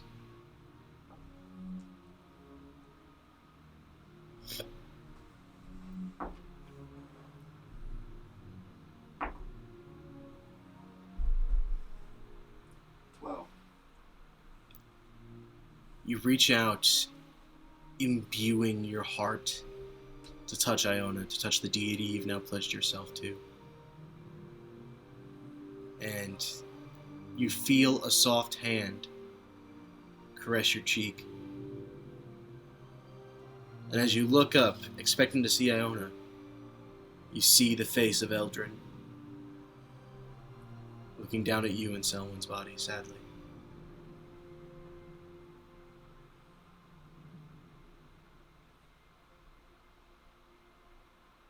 Your friend gave everything he had. And it is worth mentioning that, such as it is, his soul is not completely gone. It is trapped in the realm of being that sword inhabits. But for the immediate time, he is lost to you.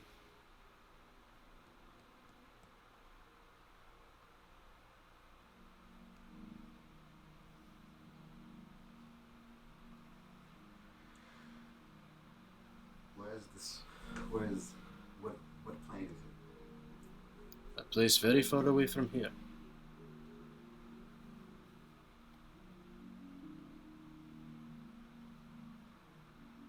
I need to go to that place. The choice is, of course, yours.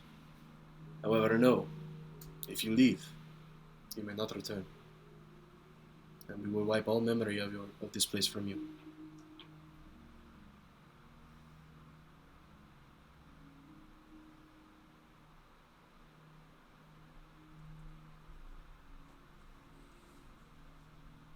Fuck.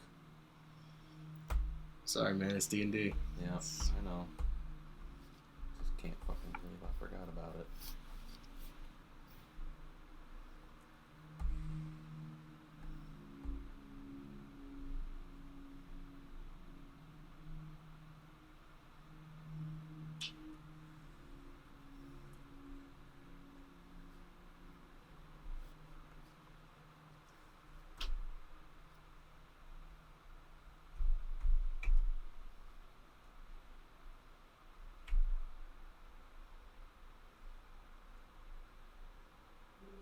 As much as the allegiance of the Blood Hunters means to us, I need my friend back. Very well. I will contact my brother and have him assist you in this matter. I believe he holds your friend in high regard. I wish you the best of luck. Fuck. And I pick up the blade, and I guess I'm just kind of dragging Selwyn because I'm not very strong. He places his hand on your chest, and there's a bright flash of light. You find yourself at the entrance to the tower. You feel like you can't remember why you're here. Nothing seems important to you, but you need to get Selwyn back. And I think that's where we'll go ahead and call it for the week. I'm sorry, guys. I truly am. I didn't. Not only fucked up my character, I fucked up our chances at the fucking Blood Hunter allegiance. Yeah, that's D&D though. Sometimes that happens. Fuck. Now they got to go on a quest to get your soul back.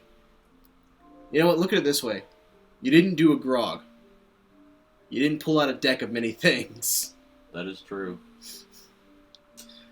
Well, sad as that is to end on. Thank you guys for watching, and we'll see you next Sunday.